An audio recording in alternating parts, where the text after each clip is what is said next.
The summer of 1841 bore down on Harowway Plantation like the weight of God's own judgment. The air in Milledgeville, Georgia, hung thick and suffocating, carrying the scent of magnolia blossoms mixed with something darker, sweat, fear, and the iron tang of blood that seemed to seep from the very earth itself. Mercy stood motionless in the cotton field, her slender frame casting a long shadow across the endless white rows. At 17, she should have possessed the vitality of youth, but her eyes told a different story. They were ancient eyes, hollowed out by grief and resignation, windows into a soul that had been systematically dismantled piece by piece since the day she drew her first breath on this cursed land. The sun climbed higher, transforming the Georgia clay into a furnace beneath bare feet that had long ago stopped feeling pain. Around her, 37 other souls moved through the rows with mechanical precision.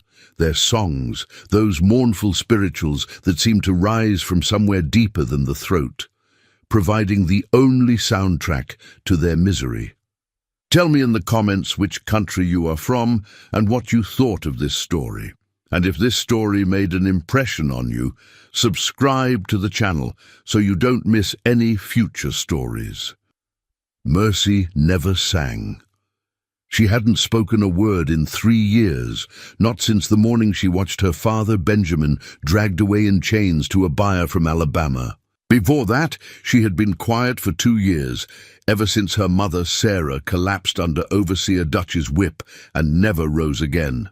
The other slaves whispered that Mercy's silence was a kind of death, that she had buried her voice alongside her parents.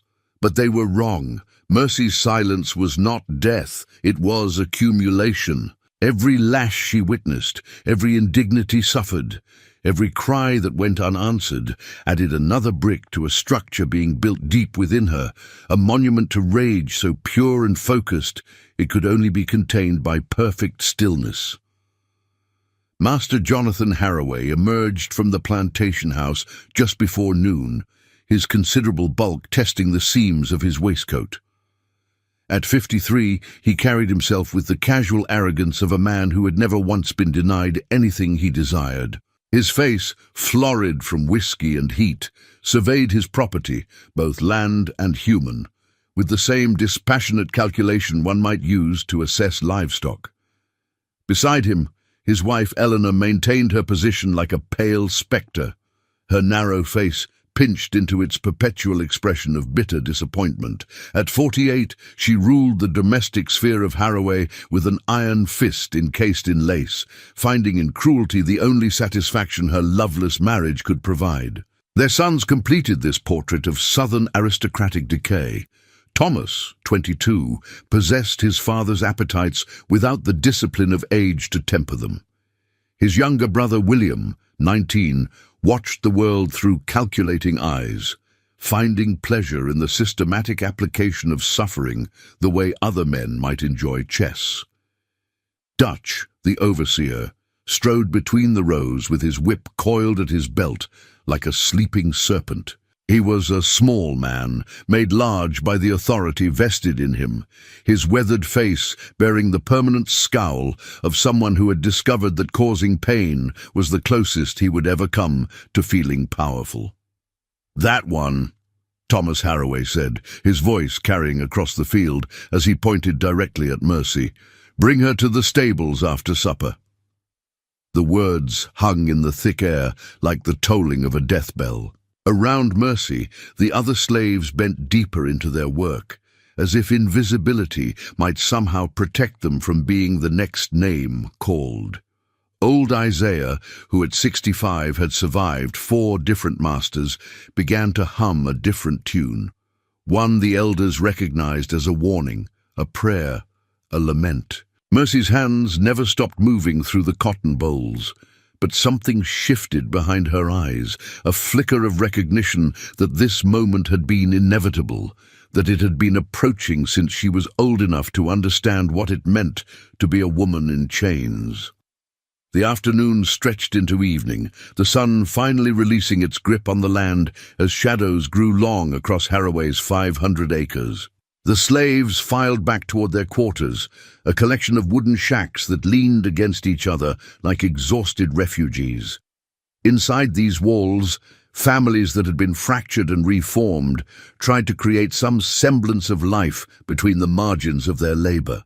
Mercy washed her face and hands in the wooden bucket outside her cabin, the water already warm from sitting in the heat all day. She shared this space with Aunt Ruth, a woman of indeterminate age who had delivered Mercy into this world 17 years ago and had tried in her limited way to shield the girl from the worst of what plantation life meant for young women. "Child," Ruth's voice was barely a whisper, her gnarled hands gripping Mercy's shoulders with surprising strength. "You run, right now. You head for the river and you don't look back." Mercy met the old woman's gaze and slowly shook her head. Where would she run? The dogs would find her before dawn, the patrollers would return her, and her punishment would be distributed among everyone in the quarters as an example.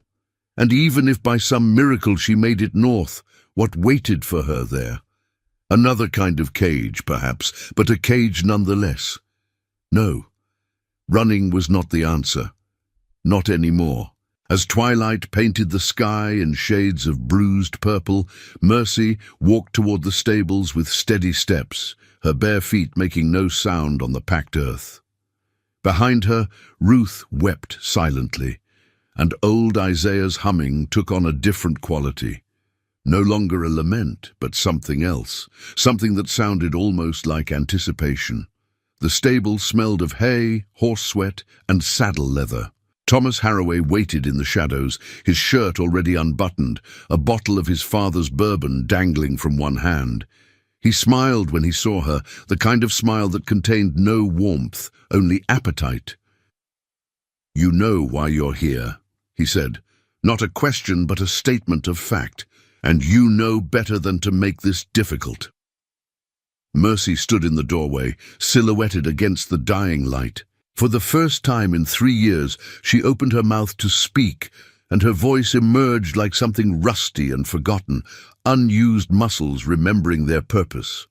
"I know," she said, and Thomas Harowway was too drunk and too certain of his dominion to hear what lay beneath those two simple words, not submission, but promise. What happened in that stable over the next hour would be discovered 3 weeks later by William Harowway, who would find his brother's journal hidden beneath a loose floorboard in his room. The entries from that night, written in Thomas's sprawling, careless hand, would be considered too disturbing to share even among the family, eventually burned by Eleanor Harowway herself, her face white as bone as the pages curled and blackened in the parlor fireplace. But journals burn easier than memories, and what Thomas did to Mercy that July night became the match that would ignite an inferno. Mercy returned to the quarters well past midnight, her dress torn, her lips split, dried blood on her thighs. She did not cry. She did not speak. She simply lay down on her pallet and stared at the ceiling where moonlight filtered through gaps in the roof, creating patterns that looked almost like the bars of a cage. Ruth tried to tend to her wounds, but Mercy pushed her hands away. There was no point. Some injuries went too deep for poultices and prayers. Some violations demanded a different kind of healing. The next morning, Eleanor Harowway summoned Mercy to the main house. The mistress had heard, of course. Servants' gossip travelled faster than wildfire through the plantation's intricate network of whispers and knowing glances. But Eleanor's concern was not for the violation itself. In her world, such things were unfortunate but inevitable aspects of the natural order. No, Eleanor's fury had a different source entirely. She had seen the way Thomas looked at Mercy the next morning at breakfast, not with the casual dismissal that should follow such encounters, but with something else, a lingering attention that suggested the matter was not concluded, that he might develop an attachment that could prove embarrassing. "You tempted him," Eleanor hissed, her face inches from Mercy's, her breath smelling of laudanum and rage. "You used your wiles to corrupt my son, just like your kind always does." Mercy said nothing, which only inflamed Eleanor further. The mistress's hand shot out, striking Mercy across the face with enough force to split her already damaged lip anew. Blood welled up, warm and copper on her tongue. "Speak when you're spoken to, girl." "What would you have me say, mistress?" Mercy's voice emerged flat, empty of inflection or emotion. The answer, whatever Eleanor might have demanded, never came. Instead, she turned to Dutch, who had been summoned to the house for precisely this purpose. 20 lashes, Eleanor said, her voice cold as January ice. And then brand her, the mark on her shoulder, where everyone can see what happens to slaves who forget their place. After that, lock her in the punishment shed. 3 days, no food, no water. Let her think about her sins. Dutch's eyes gleamed with an enthusiasm that made even Eleanor look away. "Yes, ma'am. I'll see to it right away." The whipping post stood in the center of the yard, positioned so that everyone in the quarters would have a clear view. It was a deliberate arrangement. Punishment was meant to be witnessed, its lessons absorbed by all. By the time Dutch led Mercy to the post, a crowd had gathered, their faces carefully blank, eyes downcast. To show sympathy was to risk joining the condemned. Mercy was stripped to the waist and bound to the post, her thin back already crisscrossed with old scars, a map of every infraction, real or imagined, that had preceded this moment. She did not beg. She did not plead. She simply pressed her forehead against the weathered wood and waited. The first strike of the whip painted a line of fire across her shoulders. The second followed quickly, then the third. Dutch was methodical, spacing his blows for maximum impact, making each one count. By the 10th lash, Mercy's back was a tapestry of blood and torn flesh. By the 20th, she had bitten through her bottom lip to keep from screaming, her blood staining the base of the post. But she did not break. Even as her knees buckled and consciousness wavered, she held on to something deep inside herself. A core of pure will that refused to shatter no matter what violence was inflicted upon her body. The branding came next. Dutch heated the iron in a portable brazier, the letter H for Harowway, glowing orange hot. The smell of burning flesh filled the yard as he pressed it against Mercy's right shoulder, the sizzle audible even over the sound of her sharply indrawn breath, the only sound she permitted herself to make. Finally, they dragged her to the punishment shed, a structure half buried in the earth to keep it cool in summer and cold in winter, designed specifically to maximize suffering. It was barely large enough for a person to lie down, with gaps in the walls that admitted insects, but not enough air to breathe comfortably. The door was locked, and Mercy was left in darkness, her wounds seeping, her body trembling from shock. 3 days, Eleanor had said. 3 days to think about her sins, but Eleanor Harowway had made a critical miscalculation. She had assumed that suffering would break Mercy's spirit, would return her to docility and submission. She could not have known that suffering, when pushed past a certain threshold, transforms into something else entirely. Not weakness, but a clarity so pure and terrible it becomes indistinguishable from madness or divinity. In that shed, in that darkness, with her blood soaking into the Georgia clay, Mercy did indeed think about her sins. But they were not the sins Eleanor imagined. Mercy's sin was patience. Her sin was silence. Her sin was allowing this world to continue turning while she still drew breath. On the 3rd day, just before dawn, old Isaiah passed by the shed on his way to the well. He heard nothing from within, no sounds of life or movement. For a moment, he wondered if the girl had finally succumbed, if her silence had become permanent. Then, so faint he almost missed it, he heard her voice drifting through the gaps in the walls, speaking words in a language he didn't recognize, something old, something that predated the Christianity the masters had tried to force upon them, reaching back to darker, older gods that had never promised mercy or salvation, only the cold comfort of vengeance. Isaiah hurried away, his heart hammering in his chest. He had heard stories from his grandmother, who had been brought from Africa on a slave ship when she was just a girl. She had told him about the old ways, about power that came not from submission, but from suffering, transformed into purpose. She had warned him that sometimes, when the pain became too great, a person could pierce the veil between worlds and touch something on the other side, something that might touch back. At dawn, on the fourth day, Dutch approached the shed with a bucket of water and a piece of stale cornbread, prepared to unlock the door and see what remained of Jonathan Harowway's property.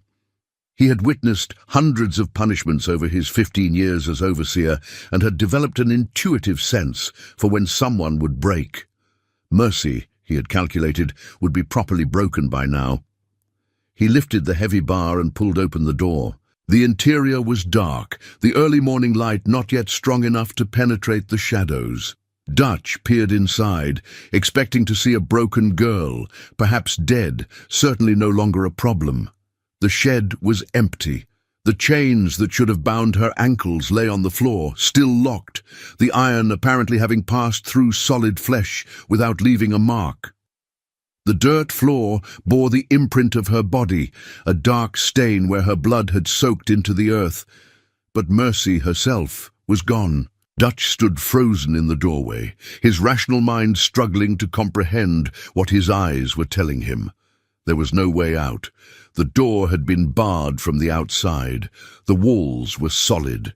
The gaps were far too small for even a child to squeeze through.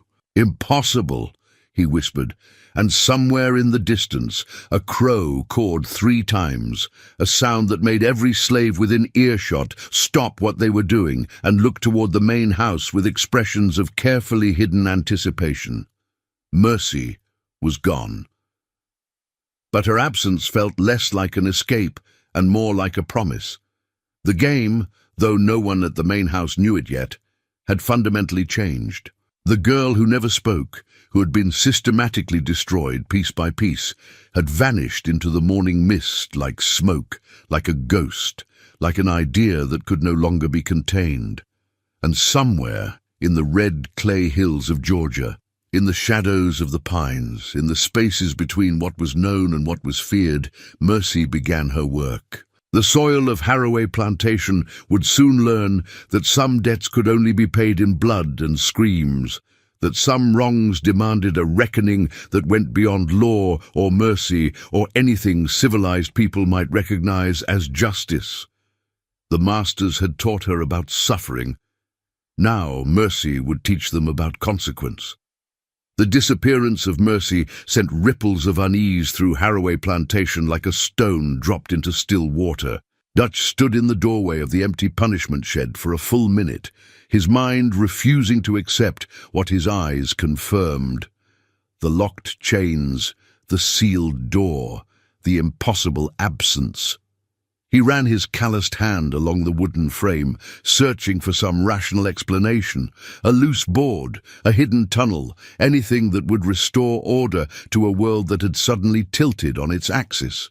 But the shed was exactly as it had been built 15 years ago, solid, secure, escape-proof. "Master Harowway needs to hear about this," Dutch muttered, though some instinct deep in his gut told him that reporting this would only make it more real, more dangerous. By the time the sun had fully risen over the cotton fields, the entire plantation knew. News traveled through the quarters in whispers and meaningful glances, spreading faster than Dutch could saddle his horse. The slaves who had witnessed Mercy's punishment now watched the overseer's obvious distress with carefully hidden expressions, their faces masks of ignorance that concealed something else, not quite hope, but perhaps its distant cousin. Jonathan Harowway received the news in his study, where he had been reviewing the plantation's accounts with his eldest son. The master's reaction was immediate and predictable: fury at the loss of property, embarrassment at the failure of his systems, and a nagging unease that he refused to acknowledge even to himself. "Impossible," he declared, slamming his ledger shut. "Girls don't vanish from locked sheds. She's hiding somewhere on the property, probably crawled into the woods to die. Dutch, Organize a search party. Take the dogs. I want her found before sunset." Thomas shifted uncomfortably in his chair, avoiding his father's gaze. He had said nothing about what happened in the stables 3 nights ago, and his father had not asked. Some things were simply understood between men of their class, agreements made in silence about what was acceptable and what need never be spoken aloud. But now, with Mercy gone, Thomas felt something he rarely experienced: uncertainty. He remembered her eyes in the stable, how they had looked through him rather than at him, as if she were seeing something else entirely, something that existed beyond the boundaries of that moment. "Maybe we should just let her go," Thomas said quietly. "Write her off as a loss. She's probably dead in the woods already." Jonathan turned to his son with an expression of disbelief. "Let her go, and have every slave in Georgia thinking they can just walk away whenever they please. We find her, we make an example of her, or we lose control of this entire operation. You understand?" Eleanor Harowway entered the study without knocking, her face pale beneath her mourning powder. "The servants are talking," she said, her voice tight with barely controlled anxiety. "They're saying she walked through walls, that she called on something in that shed, something old." "Superstitious nonsense," Jonathan snapped, but his hand trembled slightly as he poured himself a bourbon despite the early hour. "It's barely 8 in the morning, Eleanor. Control yourself." "Control myself?" Eleanor's voice rose to a pitch that made both men wince. "I saw her eyes after the branding, Jonathan. There was something there, something that wasn't natural. And now she's gone, vanished from a locked shed, and you want me to remain calm." William Harowway appeared in the doorway, his young face wearing the same calculating expression he always carried. "Mother's right," he said flatly. "The slaves are frightened, not of punishment. They're used to that. They're frightened of her, of what she might do." "She's a 17-year-old girl," Jonathan roared, his composure finally cracking. "What exactly do you think she's going to do?" No one answered, because none of them wanted to voice what they were all thinking. That Mercy's silence over the past 3 years hadn't been weakness or acceptance, but accumulation. That they had mistaken stillness for submission. That they had poured cruelty into a vessel they assumed to be broken, never considering that it might simply be filling up, preparing to overflow. Dutch returned 3 hours later, his dogs whining and refusing to track, his men empty-handed and visibly unsettled. "We followed every trail within 5 miles, he reported, his hat clutched in weathered hands. "The dogs picked up her scent from the shed, but it just ends about 50 yards into the woods, like she just stopped existing." "Dogs can't track through water," Jonathan said, grasping for rational explanations. "She must have waded through the creek." "We checked the creek, sir. Both directions for 2 miles, nothing." Dutch paused, then added reluctantly, "The dogs acted strange, like they were afraid. These are hunting dogs, Mr. Harowway. They've tracked runaway slaves through swamps and over mountains. But today, they wouldn't go past a certain point in the woods, just sat down and howled." Jonathan dismissed Dutch and his excuses, then spent the rest of the morning composing letters to neighboring plantations, warning them to watch for a runaway slave girl, 17 years old, slim-build, branded with an H on her right shoulder, considered dangerous due to mental instability. He offered a substantial reward for her return, though the amount seemed to grow with each draft, as if he were trying to price his own peace of mind. But Mercy was not running. She'd been running her entire life, from the overseer's whip, from the master's sons, from a future that promised only more of the same suffering in an endless cycle. Now, for the first time since her mother died, Mercy stood perfectly still. She stood in the deep woods 3 miles from Harowway Plantation, in a clearing that had no name, in a place that slaves whispered about but never visited. The old ones called it the listening place, a spot where the boundary between the world of the living and the world of spirits grew thin as spider silk. Mercy's wounds had not healed, the lash mark still wept, the brand still burned, but pain had become background noise, no more relevant than the sound of wind through pine branches. She had moved beyond pain into a state of perfect clarity, where her purpose shone like a beacon in the darkness. She had not eaten in 4 days, had barely drunk water. Her body was failing, consuming itself for fuel, but her mind had never been sharper. In the punishment shed, during those 3 days of darkness and suffering, something had answered when she called out in her grandmother's language, words she had heard as a child but never fully understood until the moment they left her lips. The response had not been gentle or kind. It had not promised salvation or relief. It had simply offered her a choice: die in that shed, or live long enough to make them understand what they had created. Mercy had chosen understanding. The forest around her seemed to hold its breath. Birds had stopped singing. Even the insects had gone quiet. In the center of the clearing stood a twisted oak tree, its trunk split by lightning years ago, leaving a hollow space like an open mouth. At its base, Mercy had built a small altar from stones and bones, decorating it with items she had taken from the quarters before her disappearance. A lock of her mother's hair, saved for 3 years in a cloth bundle, a button from her father's shirt, and a small carved figure that had belonged to her grandmother, smuggled from Africa decades ago. She knelt before this altar and began to speak in a voice that was hers, but also not hers, words flowing from somewhere deep and old, a language that predated English and Christianity and all the false names the masters had tried to impose on the world. She spoke for hours, outlining her terms, her prices, her demands. What she wanted was simple: justice. What she was willing to pay was everything.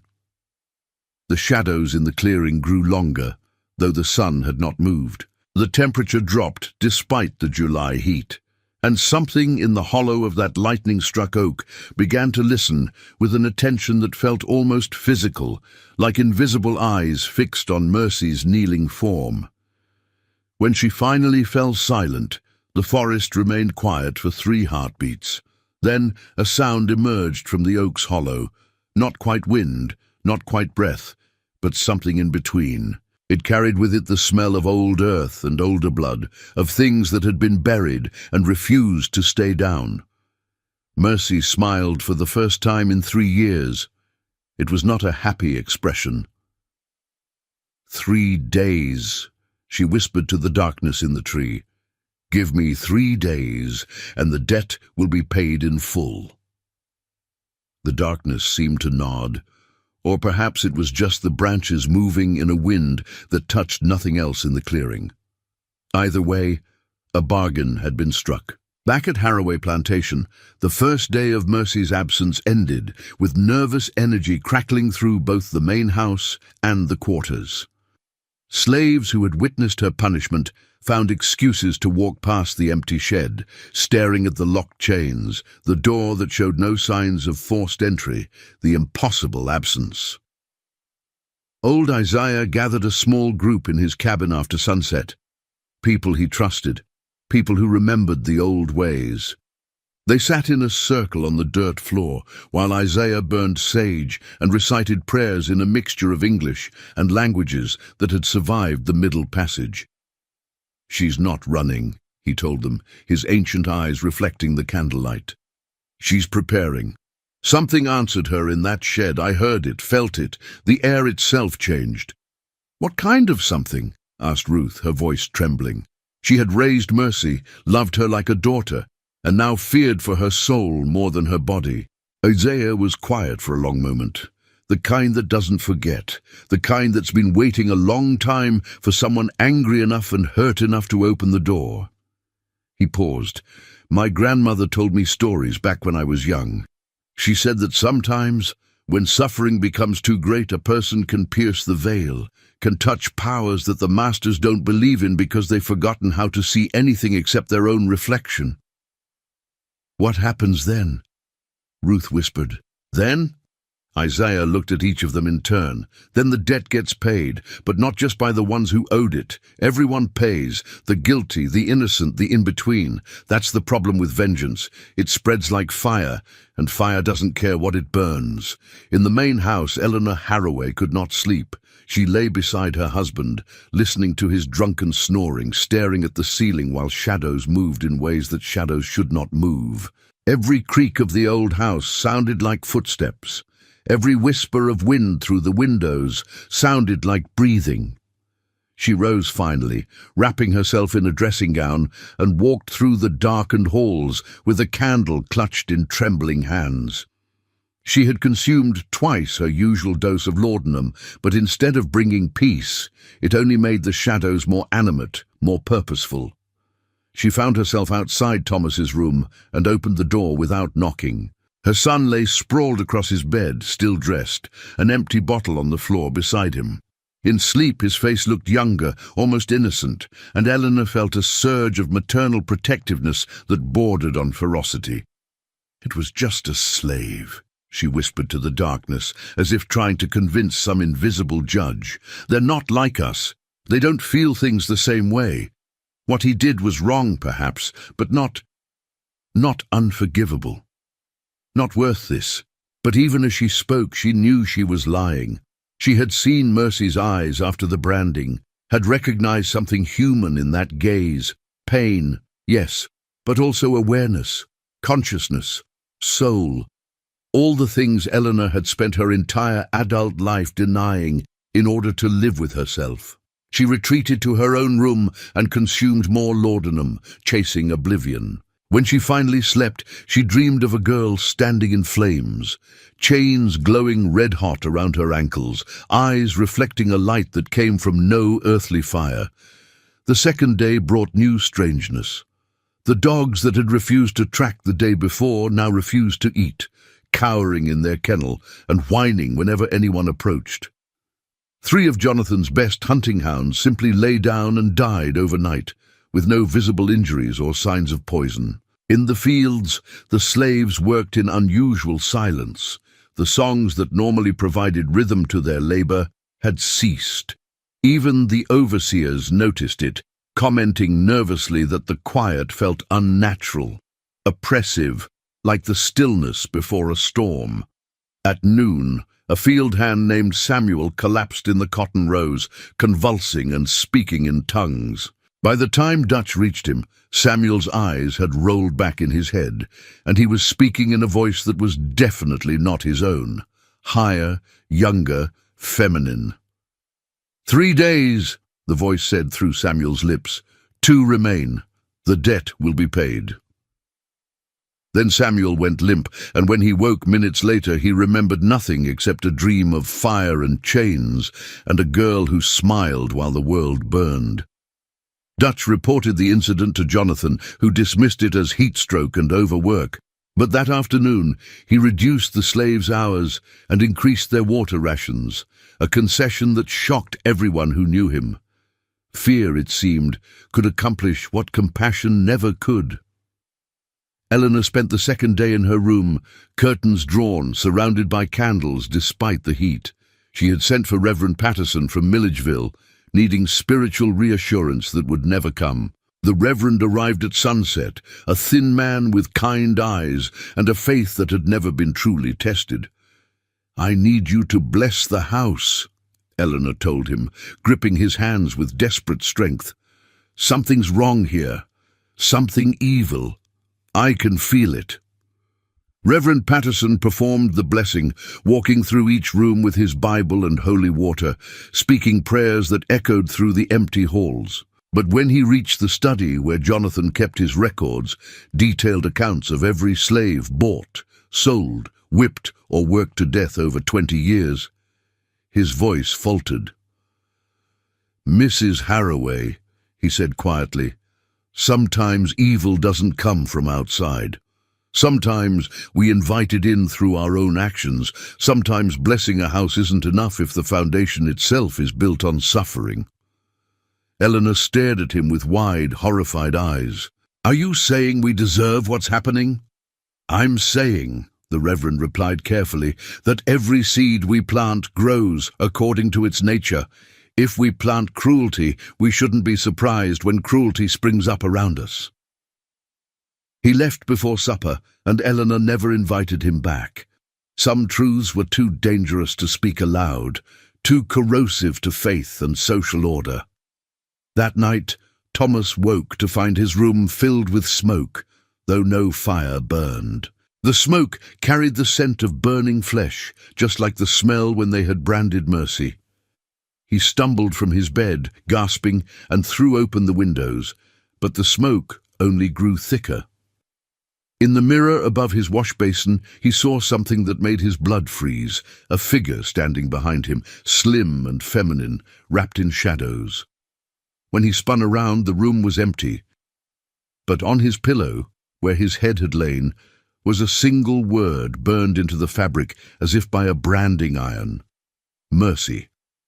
He did not sleep for the rest of the night.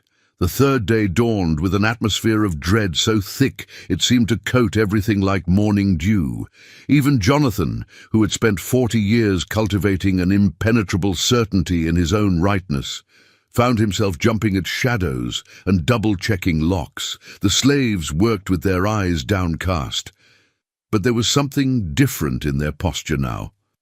Not quite defiance, but an absence of submission. They moved through their tasks with mechanical efficiency while their minds were clearly elsewhere, focused on some approaching event that only they could sense. At midday, the well water turned red. Dutch drew up the bucket and stared in horror at the crimson liquid that looked exactly like blood. He tasted it cautiously. It was still water, clear and clean, but when he poured it into a cup, it ran red as arterial flow. "It's clay," Jonathan insisted when Dutch reported it. "Red clay from the surrounding soil. It happens sometimes after heavy rains." "It hasn't rained in 2 weeks, sir," Dutch pointed out quietly. Jonathan had no response to that. That afternoon in the cotton fields, 3 separate workers claimed to see a girl standing at the tree line, watching them. She wore a torn dress, they said, and chains on her ankles, and when the sun hit her shoulder just right, you could see the brand mark glowing like it had just been made. Each time someone pointed her out, she was gone by the time others looked. But the descriptions were always the same. Mercy, exactly as she had been the day she vanished, standing perfectly still, watching the plantation with eyes that reflected no light. Eleanor saw her too. She was sitting in the parlor, trying to read her Bible with shaking hands, when movement outside the window caught her attention. Mercy stood in the middle of the front lawn in broad daylight, still as a statue, staring directly at the house. Eleanor screamed and dropped her Bible. By the time Jonathan and the boys rushed into the room, the lawn was empty. But in the soft earth where Mercy had been standing, they found footprints, small bare feet still visible in the dirt. And circling those footprints, burned into the grass in a perfect ring, were words in a language none of them recognized, though old Isaiah, watching from the quarters, understood them perfectly. They were in his grandmother's tongue, the language of her people, and they translated roughly to, "The debt comes due at sunset." As the third day drew to a close, Jonathan Harowway gathered his family in the study. His face had aged a decade in 3 days, his hands trembling so badly he could barely pour his bourbon. "We're leaving," he announced. "Tonight. Pack whatever you need. We're going to stay with your sister in Savannah until this madness passes." "Running?" William asked, his voice sharp with contempt. "From a slave girl?" "From whatever this is," Jonathan shot back. "I don't know what's happening here, but I know when I'm outmatched. We leave in 2 hours, that's final." But even as he spoke, he knew it was too late. The debt had been accumulating for 20 years, for generations, for as long as men had convinced themselves that owning other humans was their divine right. And debts like that could not be outrun. Mercy stood in the clearing as the sun began its descent toward the horizon, painting the Georgia sky in shades of blood and fire. The 3 days were nearly complete. Her body was failing. She could feel it in the weakness of her limbs, the irregular beating of her heart, but she would not need her body much longer. The darkness in the oak tree had kept its part of the bargain, lending her strength that was not human, allowing her to appear and disappear like smoke, to speak through other mouths, to make the very earth remember the blood that had soaked into it over decades of violence. Now it was time to complete her part of the agreement. She knelt once more before the altar of bones and stones, and with a sharp rock she carved 3 symbols into the meat of her left palm, old marks that her grandmother had shown her in dreams. Blood welled up, dripping onto the earth, and where it fell, the ground itself seemed to shudder and wake. "Tonight," she whispered to the darkness, to the earth, to the spirits of all those who had died in chains and unmarked graves. "Tonight, the debt is paid in full. Tonight they learned that mercy was never ours to beg for. It was theirs to give, and they refused." The sun touched the horizon, and shadows began to grow long across Harowway Plantation. In the quarters, every slave stood facing toward the main house, silent and waiting. They did not know exactly what was coming, but they could feel it in their bones, in the marrow-deep memory of every injustice their people had endured. Old Isaiah stood at the front of the group, his lips moving in prayer, but he was not praying for protection or salvation. He was praying for witnesses, for remembrance, for whatever came next to be recorded in memory and song, so that it would never be forgotten. In the main house, the Harowway family made final preparations to flee, but as Jonathan opened the front door, he froze. The door would not open. It was not locked. The mechanism turned freely, but the door itself would not budge, as if the house itself had decided to keep them inside. They tried every door, every window. All of them were the same, unlocked but immovable, held shut by some force that had nothing to do with wood or metal or anything that could be seen or touched. "What's happening?" Eleanor screamed, pounding on the windows. "Let us out! Let us out!" But the house had become a cage, and as the last rays of sunlight disappeared below the horizon, they heard it. Footsteps on the front porch. Slow, deliberate, bare feet on wooden boards. Then a voice, young and feminine, speaking for the first time in 3 years with perfect clarity. "3 days I gave you. 3 days to run, to confess, to make peace with whatever God you claim to serve. You did none of those things, so now we do this the hard way." The door that would not open for the Harowway family swung wide on its hinges, and Mercy walked into her master's house at last. No longer a slave, no longer silent, no longer bound by anything except her own terrible purpose. The reckoning had begun.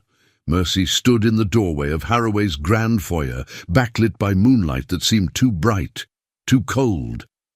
She looked exactly as she had 3 days ago, the same torn dress, the same wounds that should have killed her, the same chains around her ankles that should have held her captive, but everything about her presence had changed. She was no longer a thing that could be owned. Jonathan Harowway stood on the staircase, his hunting rifle trembling in his hands. Behind him, Eleanor clutched William's arm while Thomas pressed himself against the wall, his face the color of old bone. For 20 years, Jonathan had maintained absolute authority over 300 acres and 37 human souls. Now, facing this 17-year-old girl, he felt his certainty crumble like sandcastles before a tide. "You get out of my house," he said, his voice cracking despite his attempts at command. "You walk back through that door, or I swear to God I'll shoot you where you stand." Mercy tilted her head, studying him with eyes that reflected moonlight in shades that had nothing to do with human biology.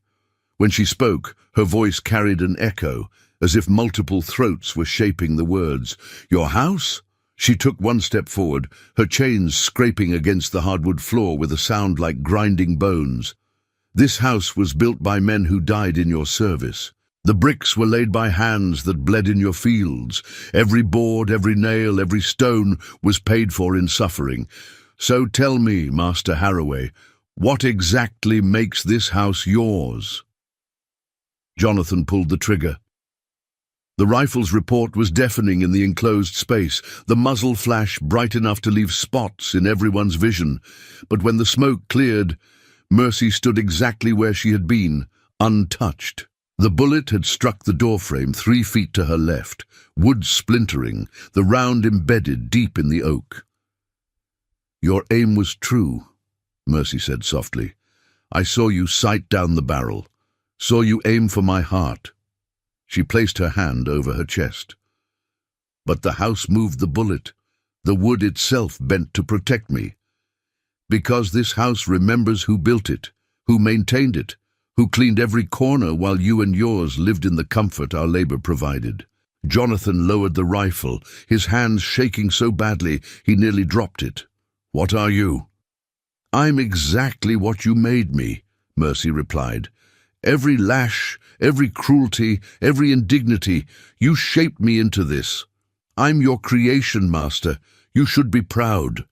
Eleanor's laudanum-fogged mind finally processed what was happening, and she released a sound somewhere between a laugh and a scream. "She's a demon, a devil. Thomas, William, don't just stand there. Get your father's other rifles."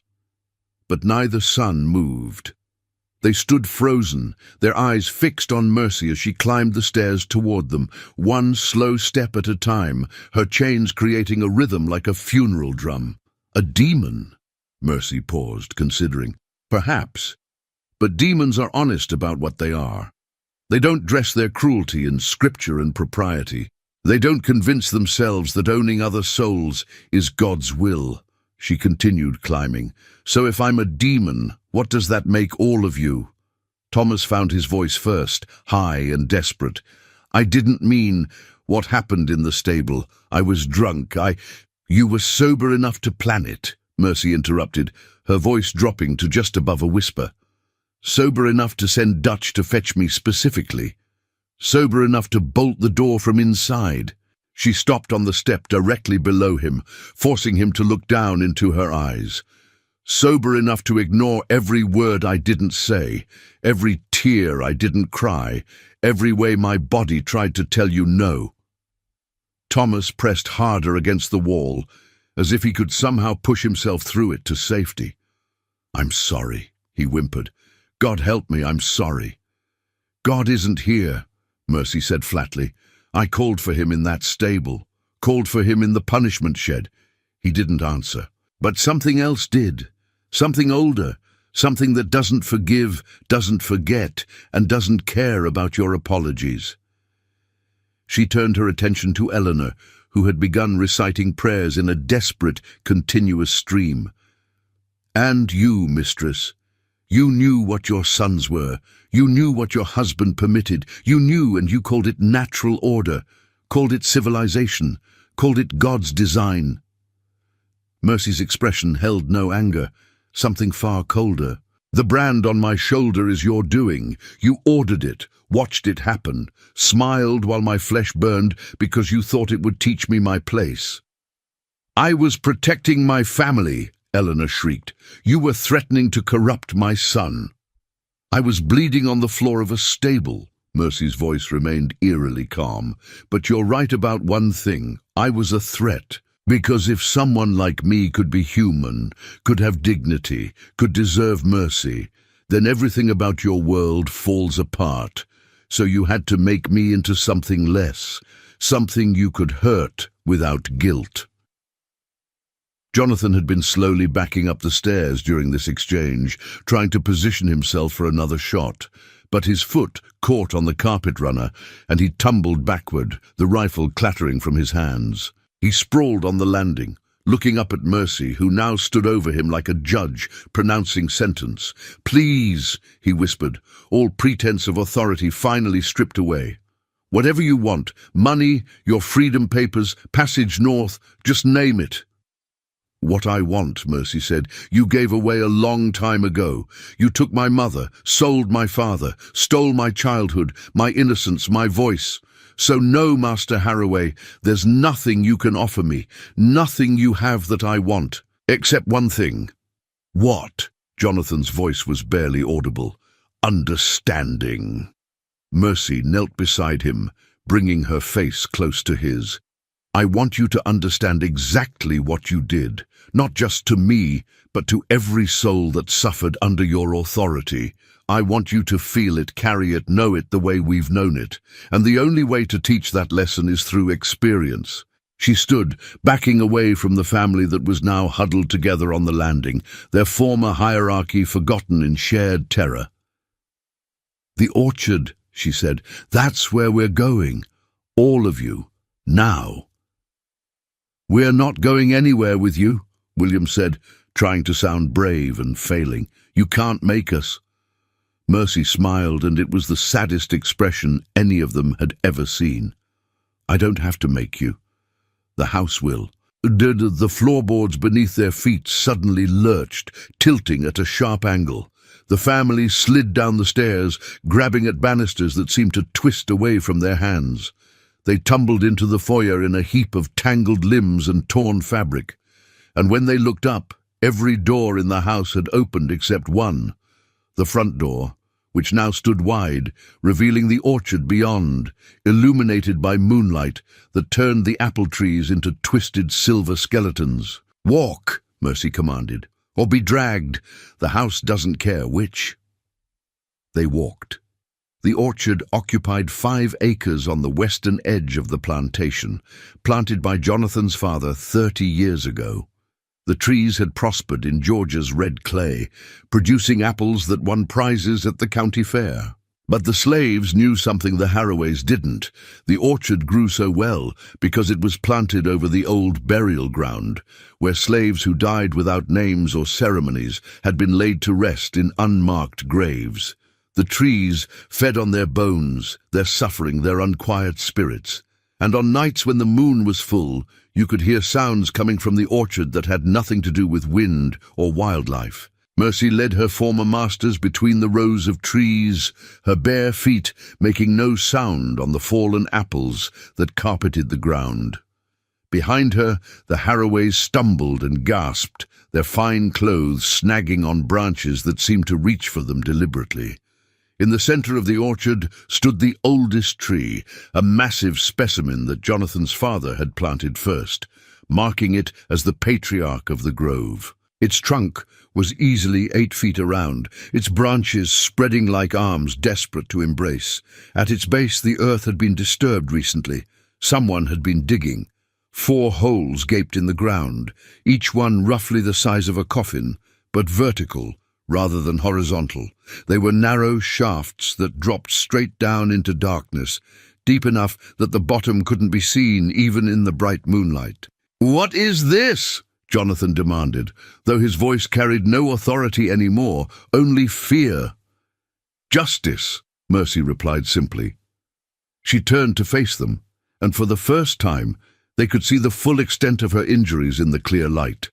The lash marks that crisscrossed her back, the brand on her shoulder still weeping, the bruises that covered her arms and legs, the split lip that had never been tended.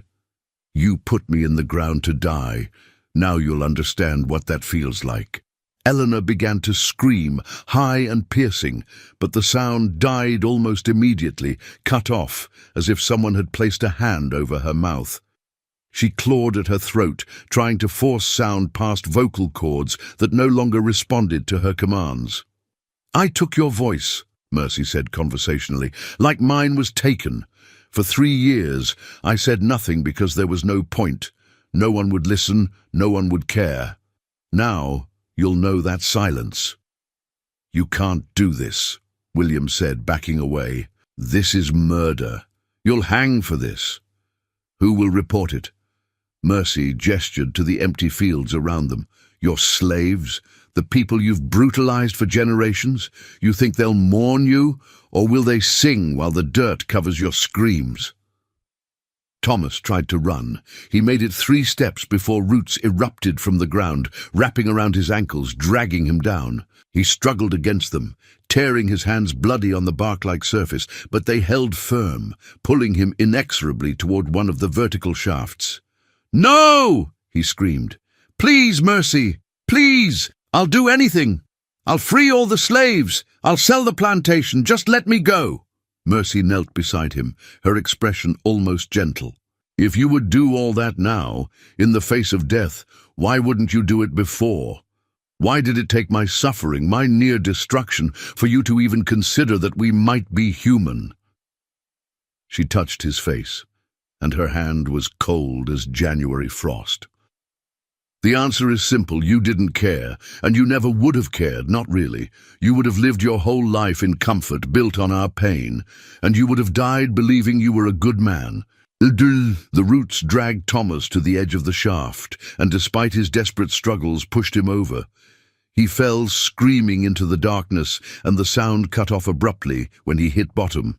Not dead, Mercy knew, but stunned, lying in a grave, not quite deep enough to kill, but deep enough to bury. William was next. He fought harder than his brother, landing several blows on Mercy that should have broken bones, but seemed to pass through her like she was made of smoke. His athletic build and youth gave him strength, but strength meant nothing here. The earth itself had become their enemy, and the earth was patient, powerful, and utterly without mercy. He fell into his shaft, howling curses, swearing vengeance, promising torture and death. But his threats echoed hollowly from the narrow grave, impotent and ignored. Jonathan stood paralyzed with terror, watching his sons disappear into the ground. When Mercy approached him, he didn't try to fight or run. He simply fell to his knees, tears streaming down his face. "I'm sorry," he sobbed. "I'm so sorry. I didn't understand. I didn't see. Please give me a chance to make it right." Mercy looked down at him, this man who had owned her since birth, who had controlled every aspect of her existence, who had the power to end her suffering at any moment, but chose not to. She felt no satisfaction in his tears, no triumph in his begging. She felt nothing except a vast, echoing emptiness where her humanity used to live. "You're not sorry for what you did," she said quietly. "You're sorry for what's happening to you. There's a difference." She gestured to his shaft. "Get in, or I'll ask the earth to put you there, and it won't be gentle." Jonathan Harowway, who had never taken an order from a slave in his life, crawled to the edge of his grave and lowered himself in. His bulk made the descent awkward, and he scraped his face against the walls, bloodying his nose and cheek. When he reached the bottom, he looked up at the circle of moonlight 8 feet above and began to pray in a voice choked with tears. That left Eleanor. The mistress of Harowway stood alone beneath the patriarch tree, her stolen voice making her pantomime of terror and pleading all the more pathetic. She fell to her knees, hands clasped in supplication, mouthing words that would never be heard. Mercy circled her slowly, studying the woman who had ordered her branded, who had watched the punishment with satisfaction, who had convinced herself that cruelty was righteousness when directed at those deemed lesser. "I could let you keep your voice," Mercy said finally, stopping in front of Eleanor. "I could let you scream and beg and explain why you thought burning my flesh was justified. But I've heard enough words from people like you, pretty words about civilization and order and God's will, all of them just decorations on a simple truth. You enjoyed it." Eleanor shook her head frantically, tears cutting tracks through her powder, but Mercy continued as if she hadn't seen. "You enjoyed having power over me, over all of us. It made you feel important in a world where your husband ignored you and your sons dismissed you. We were the only ones lower than you, so you pushed us down further just to feel tall." Mercy's voice remained calm, almost clinical. "I understand that now. Hurt people. But understanding doesn't mean forgiving." She gestured to the last remaining shaft. "Get in, mistress. It's time for you to learn what it feels like to be powerless, to be trapped, to be buried alive in a hole you can't escape while the world continues on above you, indifferent to your suffering. Eleanor collapsed completely, her body racked with silent sobs, her hands clawing at the dirt, but the earth beneath her began to shift, tilting, sliding her inexorably toward the opening. She tried to grip the grass, the roots, anything that might anchor her, but it all came loose in her hands as the ground delivered her to the lip of the grave. She looked up at Mercy one last time, her eyes wide with the kind of terror that comes from truly understanding, for the first time, that you are not special, not protected, not exempt from the consequences of your actions. Then she fell. The impact knocked the wind from her lungs. She lay at the bottom of the shaft, 8 feet down, in a space barely wide enough for her shoulders. When she looked up, Mercy's face appeared at the opening, silhouetted against the moon. "Now you wait," Mercy said. "Wait like I waited in that shed, wondering if anyone would come, if anyone cared enough to check if I was alive or dead. Wait and think about everything you've done, everyone you've hurt, all the suffering you caused because you could." Mercy stepped back from the edge, and for a moment the 4 Harowways thought this was the extent of their punishment.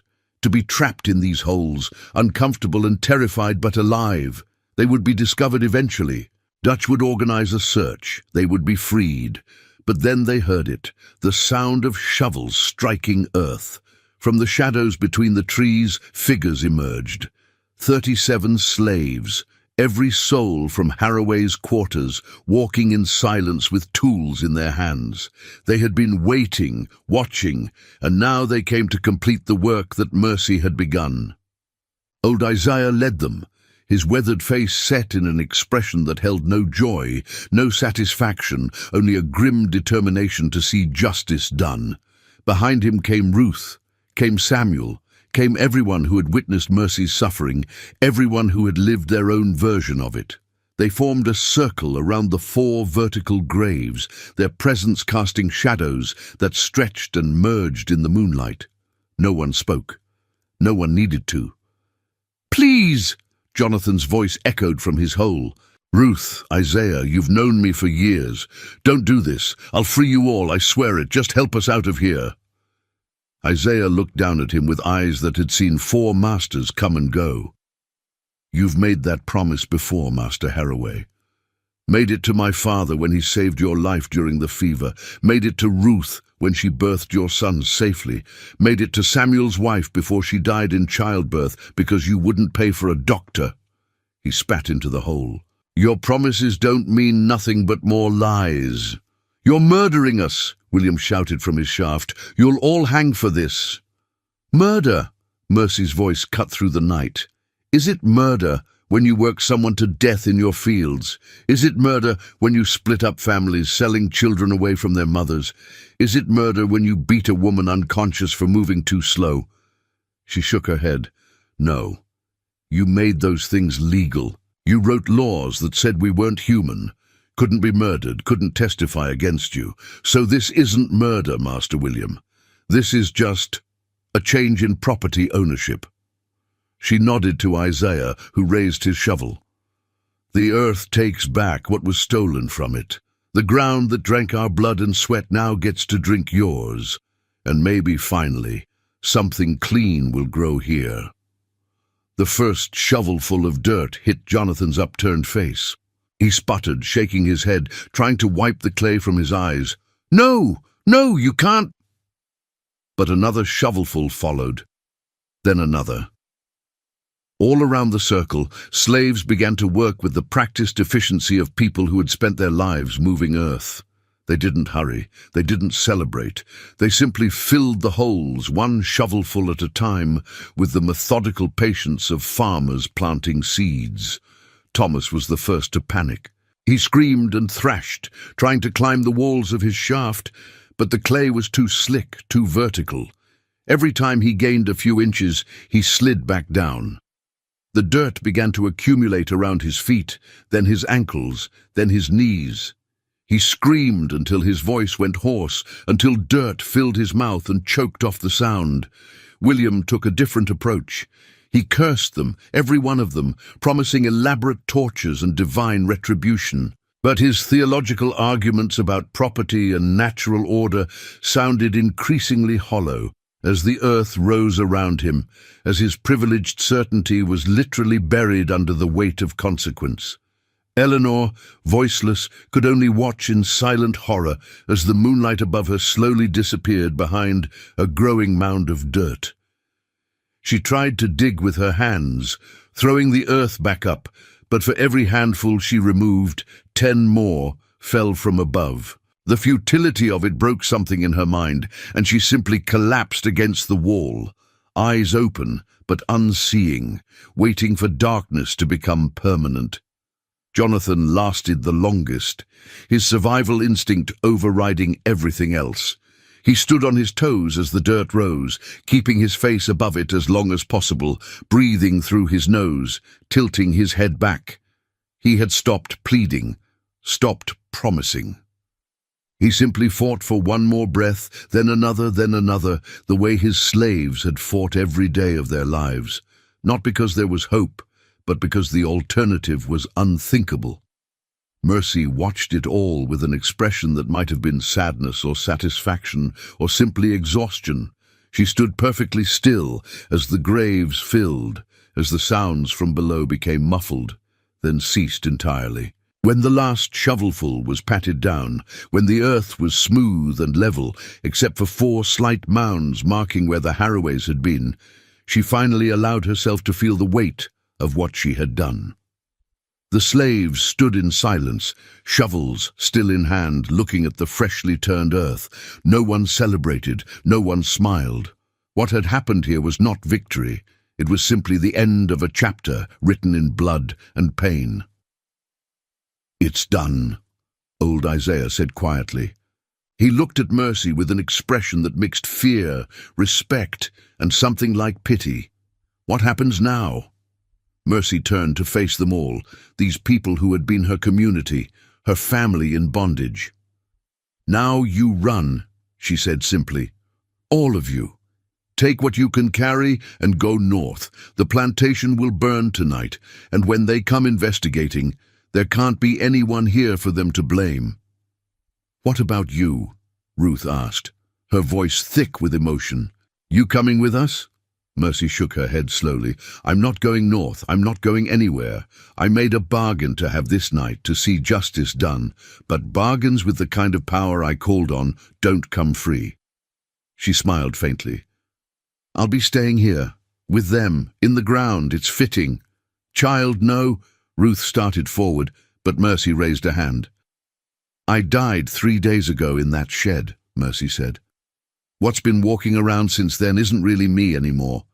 It's something else, something that borrowed my face and my memories to do what needed doing. Now it's time to return what I borrowed." As if to emphasize her words, Mercy's form began to flicker slightly in the moonlight, becoming translucent for just a moment before solidifying again. The effect was subtle but undeniable. She was no longer entirely present in the physical world. "Go," she urged them. "Run while you still can. Tell people what happened here if you want, or don't. Either way, Harowway's legacy dies tonight." One by one, the slaves began to disperse, heading back to the quarters to gather what little they possessed before disappearing into the night. Some would make it north to freedom. Others would be caught by patrollers and return to slavery, though never again to Harowway. A few would simply vanish into the woods and countryside, becoming ghosts in their own right, living in the margins and empty spaces. Ruth was the last to leave. She approached Mercy and pulled her into an embrace, tears streaming down her face. "I'm sorry," she whispered. "Sorry for everything that was done to you. Sorry I couldn't protect you. Sorry you had to become this." Mercy returned the embrace stiffly, her body feeling less solid by the moment. "Don't be sorry. You loved me the only way you could in a world designed to prevent love. That was enough. It had to be enough." Ruth pulled back, studying Mercy's face one last time. "Will you rest? After tonight, will you finally have peace?" "I don't know," Mercy admitted. "Maybe. Or maybe I'll walk these grounds forever, a reminder of what happens when suffering becomes too great to contain. Either way, it doesn't matter anymore. Ruth nodded, kissed Mercy's forehead, and walked away into the darkness, her figure soon swallowed by shadows and distance.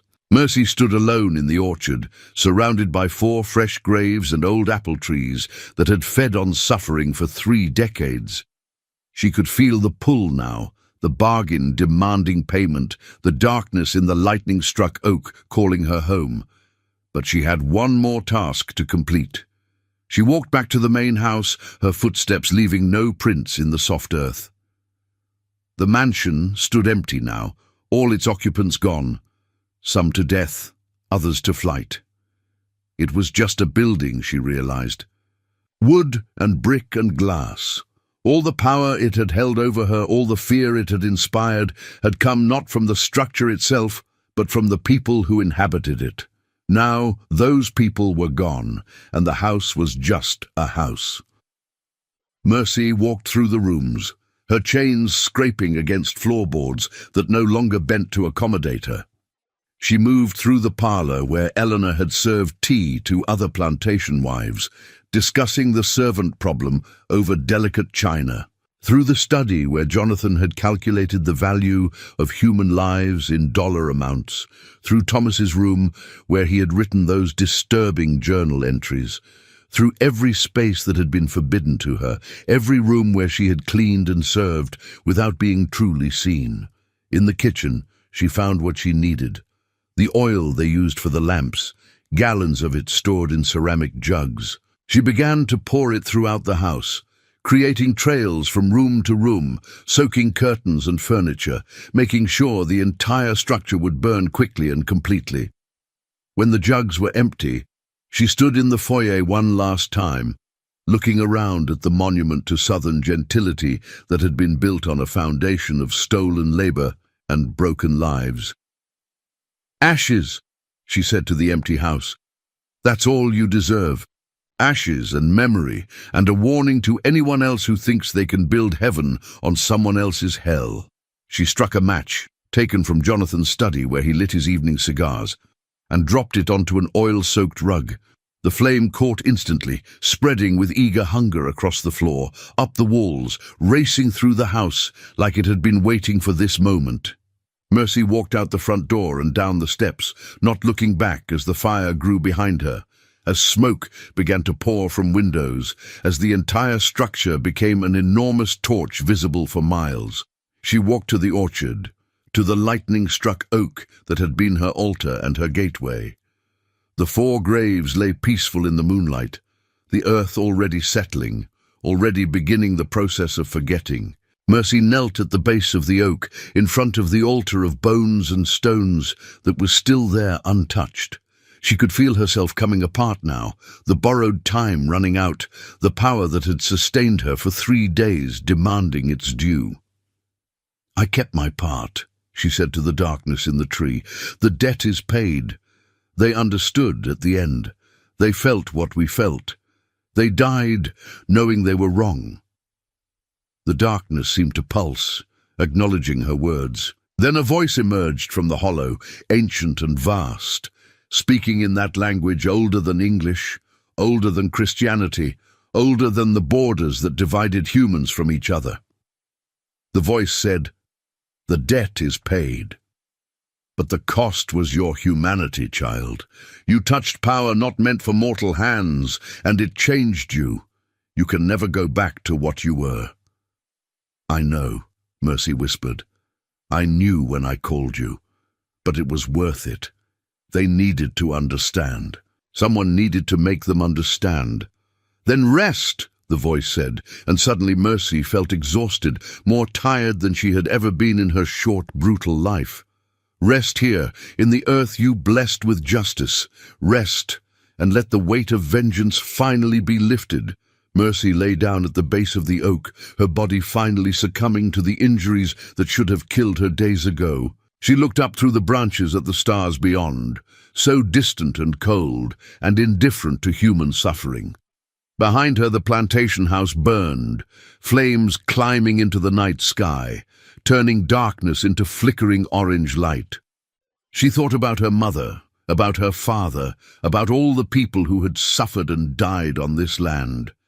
She hoped they could rest easier now, knowing that at least once the scales had balanced. The debt had been paid. As her eyes closed for the final time, she heard singing, the old spirituals, the ones that spoke of crossing over, of laying down burdens, of going home at last. She couldn't tell if the voices were real or memory, if the slaves were singing as they fled to freedom, or if she was simply hearing echoes of songs sung over decades of labor and loss. Either way, the music carried her down into darkness, and this time the darkness was not punishment, but peace. By dawn, Harowway Plantation was gone. The main house had burned to its foundation, leaving only blackened brick and twisted metal. The flames had spread to the tobacco barn and some of the outbuildings, though the slave quarters, by some miracle, remained untouched. The slaves themselves had vanished, every one of them disappearing into the night like smoke on the wind. When neighbors arrived to investigate the fire, they found no bodies in the ruins, which struck them as strange. Surely the Harowways had been home. Where had they gone? But search parties found no trace of the family, and the slaves who might have explained what happened were nowhere to be found. In the orchard, they discovered 4 fresh graves marked only by slight mounds of earth. When they excavated the sites, they found the Harowway family buried in vertical shafts, their faces frozen in expressions of terror, dirt in their mouths and lungs, hands bloodied from clawing at the walls. The authorities called it murder, of course, runaway slaves exacting revenge. A massive manhunt was organized, with rewards offered for the capture of anyone from Harowway's quarters, but the slaves had scattered too widely, moved too quickly, most were never found. And there was something else, something that made even hardened slave catchers reluctant to search too thoroughly. At the base of the old oak in the orchard, they found a body. A young girl, 17 years old, wearing a torn dress and bearing the mark of the Harowway brand on her shoulder. Mercy. But here was the strange part, the detail that would fuel whispers and speculation for decades. She'd been dead for at least a week, the coroner determined.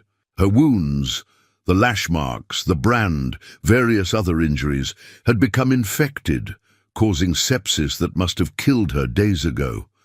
Yet witnesses from neighboring plantations swore they had seen her on the night of the fire, walking through the flames as the main house burned, swore they had seen her face in the smoke, heard her voice in the crackling of burning wood.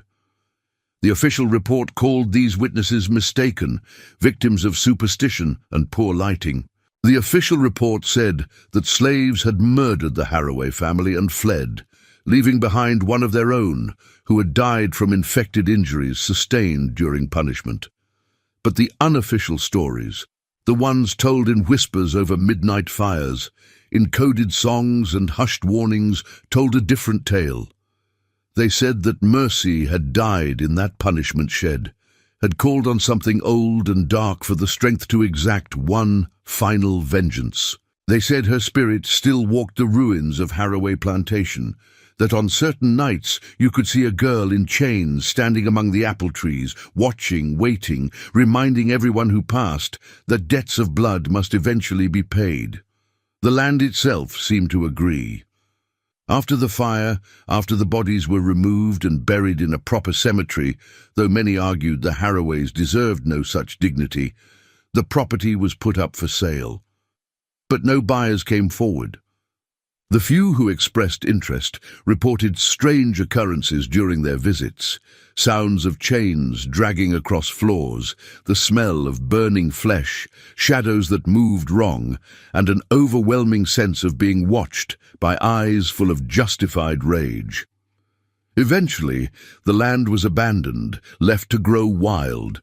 The apple trees in the orchard withered and died within a year, though the soil was rich and the climate perfect for growing. Nothing would take root in that earth, as if the ground itself had rejected any possibility of life after drinking so much death. The old oak remained, though, the lightning-struck patriarch, hollow and twisted, standing sentinel over the unmarked grave where Mercy's body had been found.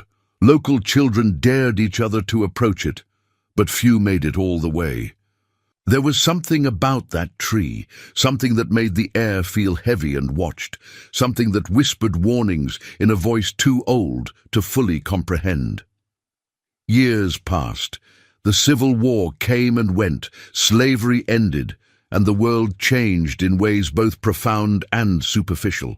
But the story of Mercy and Harowway Plantation endured, passed down through generations, evolving with each telling but maintaining its essential truth.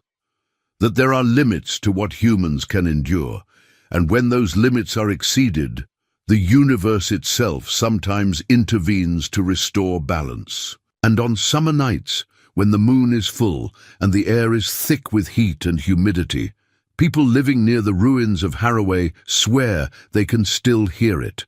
The sound of chains scraping against wood, the echo of a young voice singing songs of sorrow and freedom, and the gentle crackling of a fire that never quite goes out, burning forever in memory of the night when one girl's suffering finally, terribly, ended.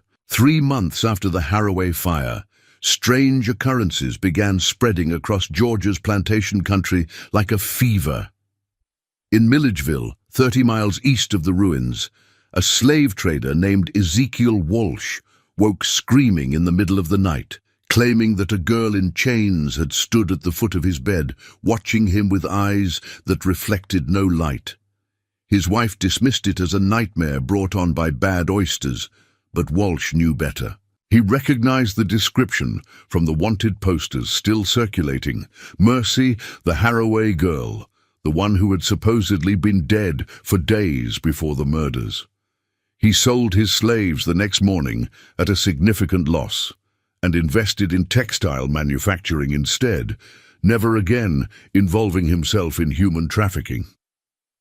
When pressed by business associates about his sudden change of heart, he would only say that he'd seen something that convinced him to pursue other ventures. At the Blackwood Plantation, 40 miles north, an overseer named Silas Crane disappeared one October evening. He had been known throughout the county for his particular cruelty, for innovations in punishment that made even other overseers uncomfortable. His specialty was the sweat box, a coffin-sized wooden box left in direct sun where recalcitrant slaves would be confined for hours, sometimes days. When they found Crane 3 days later, he was inside his own sweat box, nailed shut from the outside, his hands bloodied from clawing at the lid, his face frozen in an expression of absolute terror. On the outside of the box, carved in letters that looked like they'd been made with fingernails rather than tools, was a single word: Mercy. The slaves at Blackwood claimed ignorance. None had seen anything, heard anything. But that night, the spirituals they sang had a different quality to them. Not quite celebration, but a grim satisfaction, an acknowledgement that sometimes the universe did provide a form of justice, however dark. These incidents might have been dismissed as coincidence or the work of abolitionists, except for one disturbing pattern.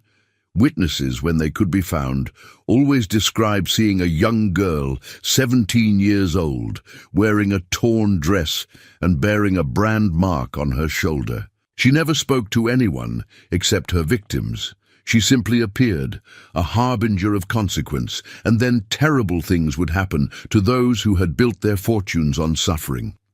Reverend Patterson, the same minister who had blessed Eleanor Harowway's house, found himself unable to ignore the pattern.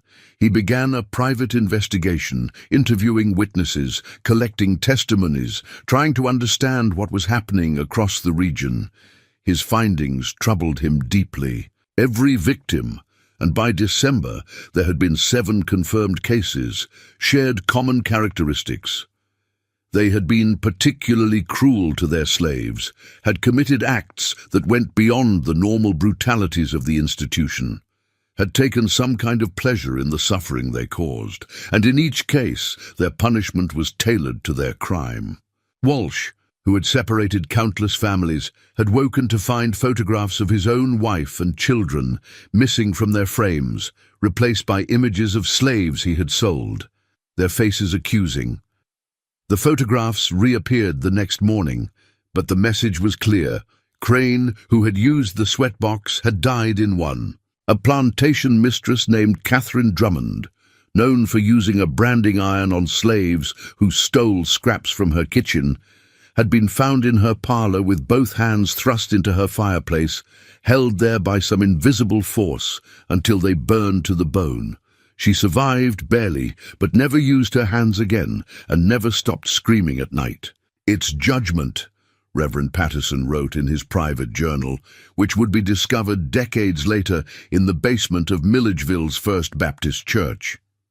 Not justice as we understand it in our courts of law, but something older, more fundamental. The slaves call her the mercy ghost, and they say she walks for those who died unheard, who suffered unseen, who were buried in unmarked graves with no one to remember their names. But the spreading influence of mercy's vengeance created unexpected consequences.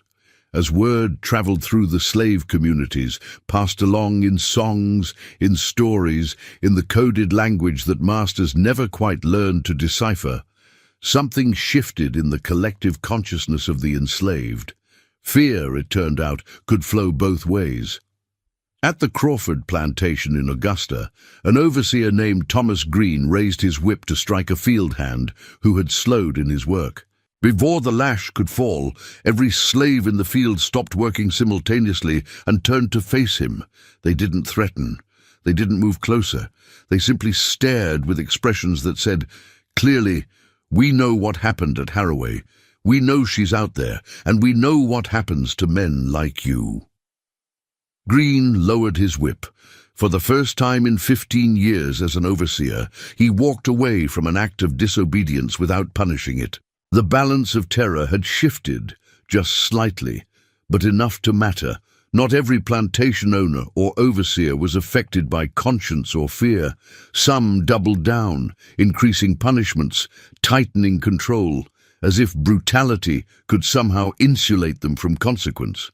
But these men found themselves facing a more practical problem.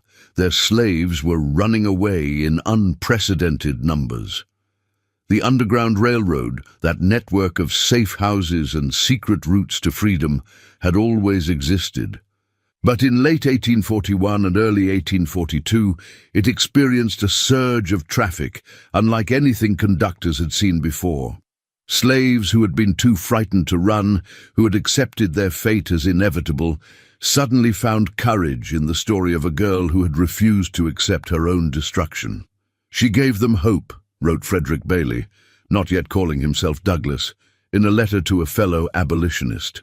"Not the hope of rescue or salvation from outside, but the hope that comes from seeing one of your own refuse to break.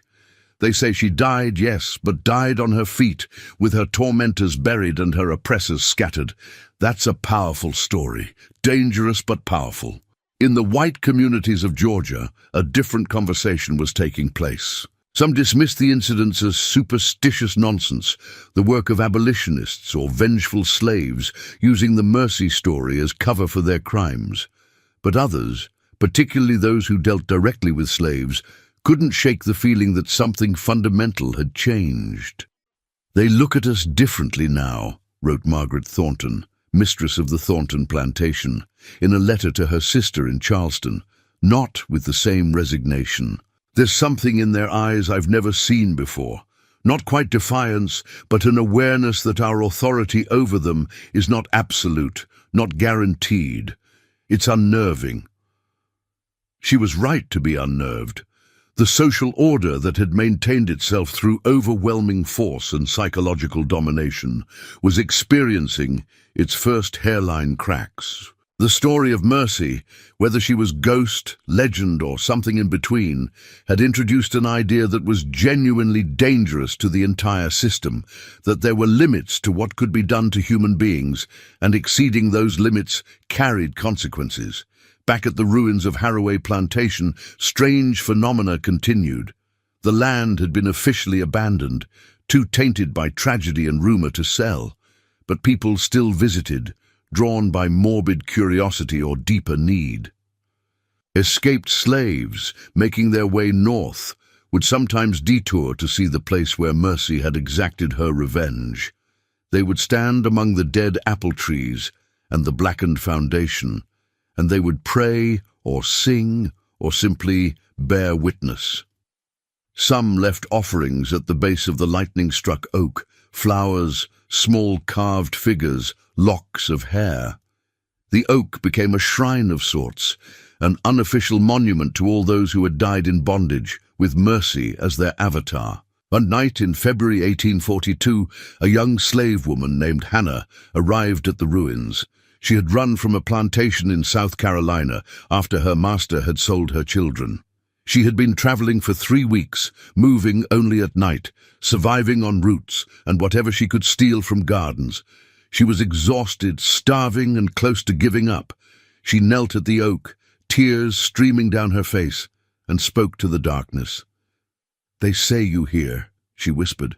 "They say you walk for those who can't. I don't know if it's true, but I got nowhere else to turn. My babies are gone. I'm going to die out here. But if you're real, if you're listening, please, don't let what happened to me happen to anyone else. Make them pay. Make them all pay." The night was still, the winter air cold and sharp. For a long moment nothing happened. Then, slowly, Hannah became aware that she was not alone.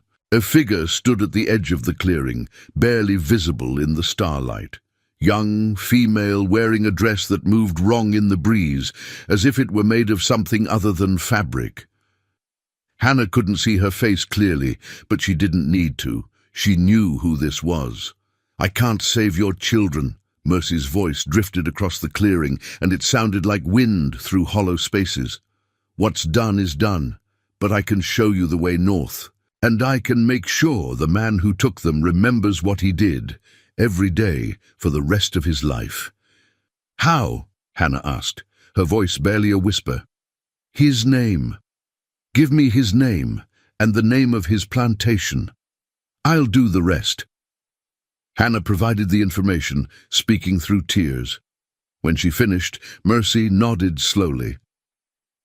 "There's a farmhouse 3 miles north," Mercy said. "The family there doesn't hold with slavery. They'll feed you, give you clothes, put you on the railroad. Tell them the Mercy ghost sent you. They'll understand." "Are you real?" Hannah asked suddenly. "Or am I just so far gone that I'm imagining this?" Mercy was silent for a moment. "Does it matter? You needed help. You're going to get it. Whether I'm a ghost or a dream or something else entirely, the result is the same. You survive. You make it north. You live." "What about you?" Hannah stood on shaking legs. "Do you ever rest?" "I'll rest when every last person who profits from this horror understands what they've done. Until then, I walk. I watch. I remember the names of those who were forgotten."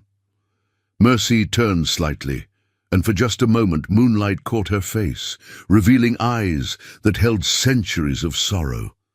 "Now go. Run fast and far. And when you get to freedom, tell them what you saw here.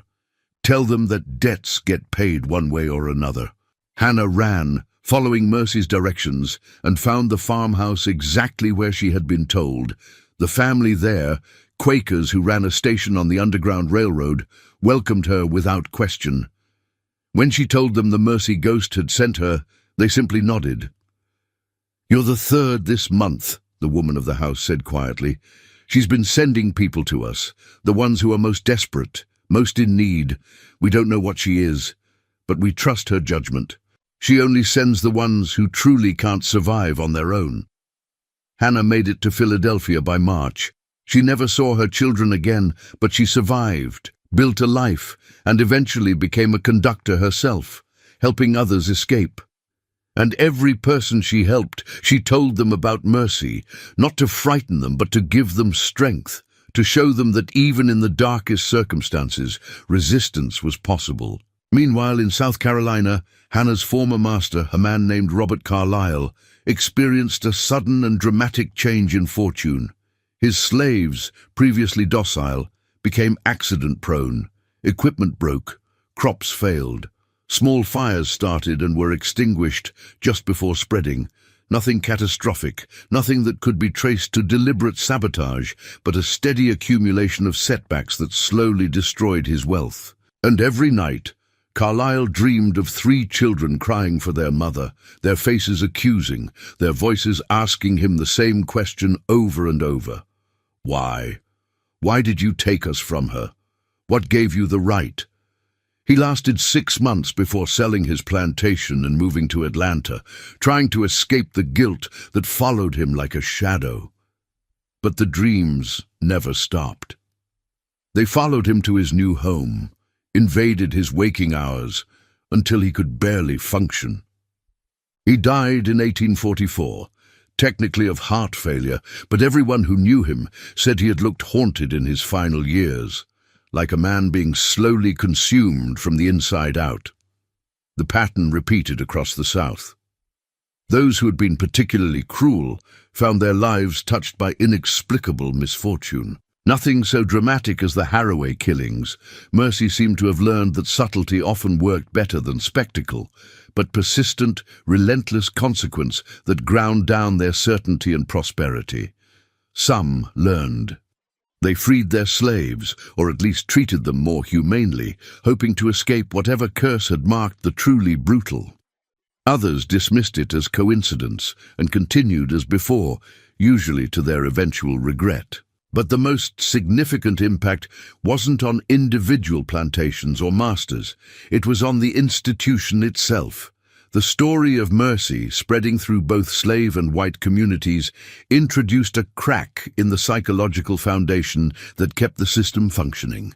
Masters who had previously felt entitled to absolute control now felt watched, judged, potentially accountable. Slaves who had previously felt powerless now knew that even if they couldn't fight back themselves, someone, something, was fighting on their behalf. By late 1842, the American South was experiencing what historians would later call a crisis of confidence in the slave system. It wasn't enough to end slavery, that wouldn't come for another 2 decades, but it was enough to make the institution unstable in ways it hadn't been before. Slave rebellions increased, escapes multiplied.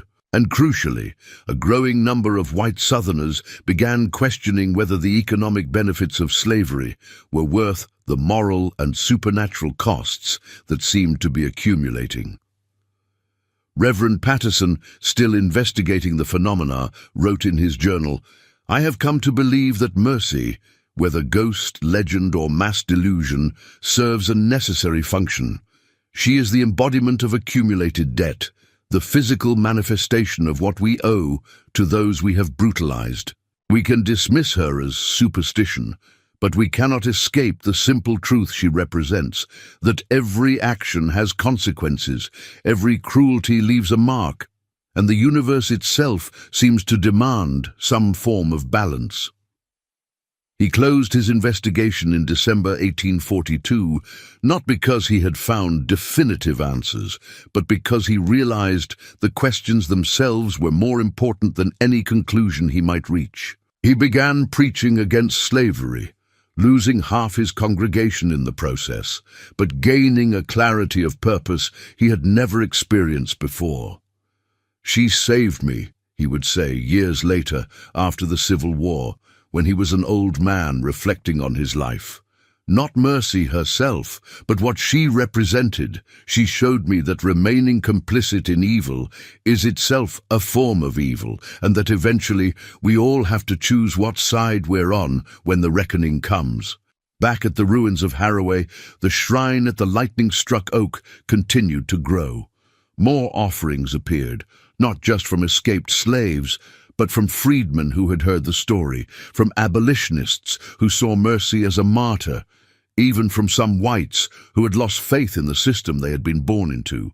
The oak itself seemed to thrive despite the dead soil around it. Its twisted trunk remained solid. Its branches continued to grow, as if feeding on something other than sunlight and water. On certain nights, people reported seeing a faint glow emanating from the hollow in its trunk, and if you stood close enough, you could hear singing. Not the spirituals exactly, but something older, something that predated the English language and the Christianity imposed by masters. Some said it was the sound of Africa remembering itself. Others said it was the earth itself mourning. A few claimed it was simply wind through the hollow oak, and that humans had a tendency to hear patterns in random noise. But those who had actually experienced loss, who had felt the weight of injustice, who understood what it meant to be powerless in the face of cruelty, they knew better.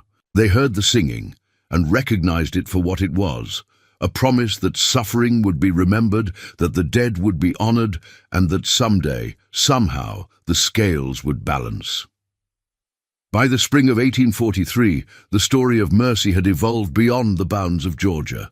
It traveled north with escaped slaves, south through whispered conversations between house servants, west with traders and travelers who had heard the tales in taverns and general stores. Each telling added new details, embellishments that made the story larger than life, but the core remained consistent.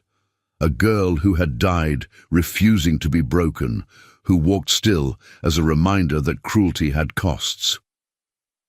In Boston, abolitionists printed pamphlets about Mercy, though they argued fiercely about how to frame the story. Some wanted to emphasize her victimhood, to use her suffering as evidence of slavery's moral bankruptcy. Others preferred to highlight her resistance, her refusal to accept her fate. A few worried that celebrating violence, even retributive violence, might undermine their message of peaceful reform. Frederick Douglass, now escaped and speaking publicly about his experiences, addressed the controversy in a speech at Faneuil Hall. Some ask whether we should celebrate this girl's vengeance, whether it serves our cause to speak of masters buried alive and plantations burned. I say this: we did not make this system violent. We did not choose brutality as our method. That was chosen for us, imposed upon us, used against us for generations. If now the violence returns to its source, if the architects of cruelty finally taste what they have been feeding others, who are we to condemn the universe for seeking balance?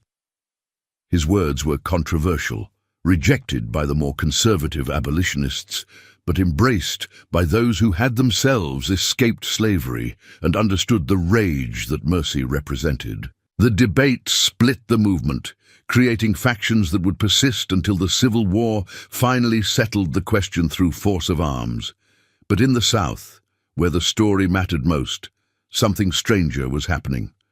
Mercy was becoming more than a ghost story or cautionary tale. She was becoming a folk saint, an intercessor between the powerless and justice. Slaves began invoking her name in their prayers, not to God, but alongside him, as if she occupied some intermediate space between the human and the divine. "Mercy, hear me," they would whisper in the darkness of their cabins. "Mercy, remember me. Mercy, don't let them forget what they've done." And sometimes, not always, but often enough to be noted, something would answer. At the Henderson Plantation outside Savannah, a slave named Marcus was accused of theft by the overseer, a false charge meant to justify a punishment the overseer wanted to inflict for personal reasons. Marcus was locked in the smokehouse overnight, to be whipped publicly the next morning as an example. That night, Marcus prayed.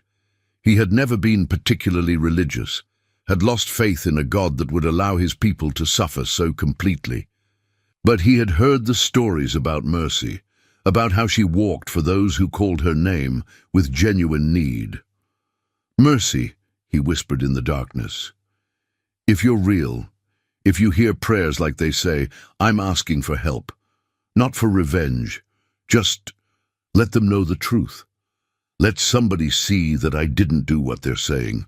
The next morning, when they came to fetch Marcus for his punishment, they found the overseer unconscious on the ground outside the smokehouse, his head bloodied from a fall. When he woke, he was confused, disoriented, and kept insisting that he had been writing in his journal when something had struck him from behind.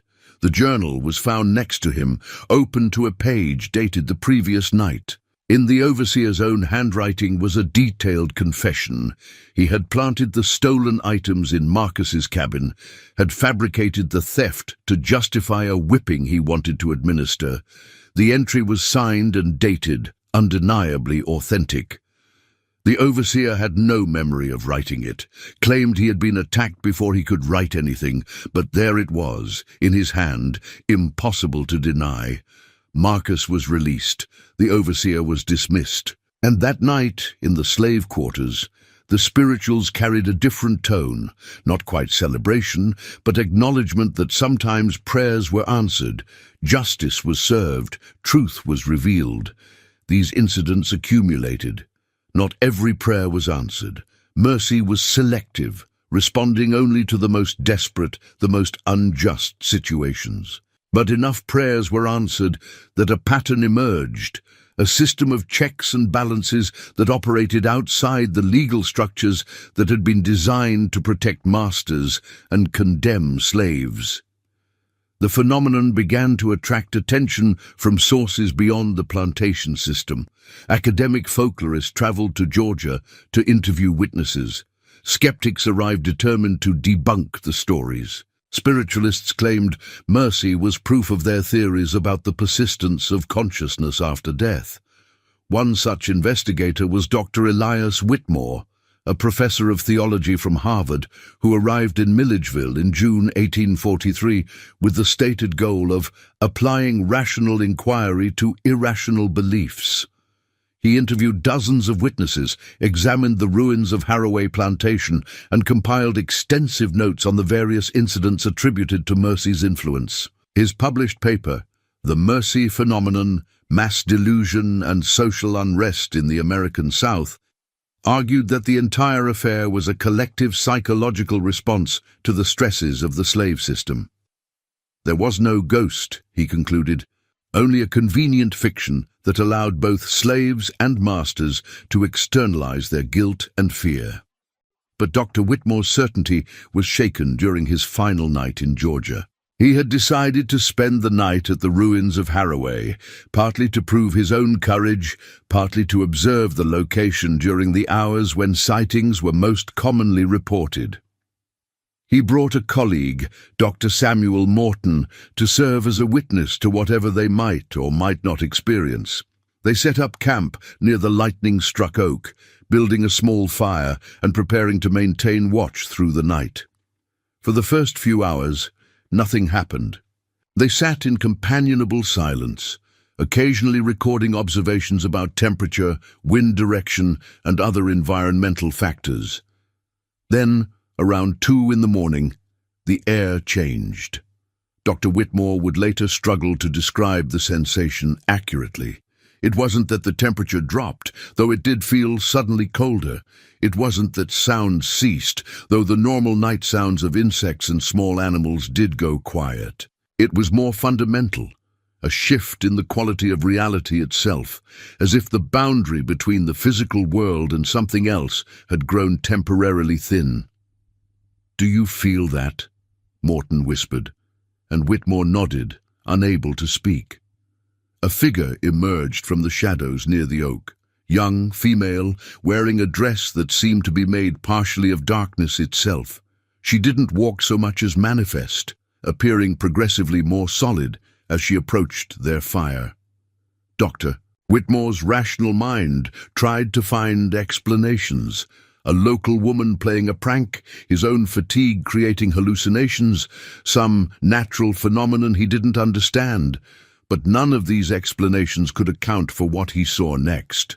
The figure stopped at the edge of their firelight, and when the flames illuminated her face, Whitmore gasped.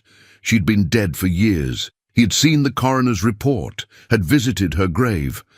Yet here she stood, solid enough to cast a shadow, real enough that he could see the brand mark on her shoulder, the evidence of old whip scars on her exposed arms. "Dr. Whitmore," Mercy said, and her voice was wrong. Too many voices speaking in unison, human and not human. "You came here to prove I don't exist, to write a paper that would explain me away as delusion and mass hysteria. You came here certain that reason and education could protect you from uncomfortable truths."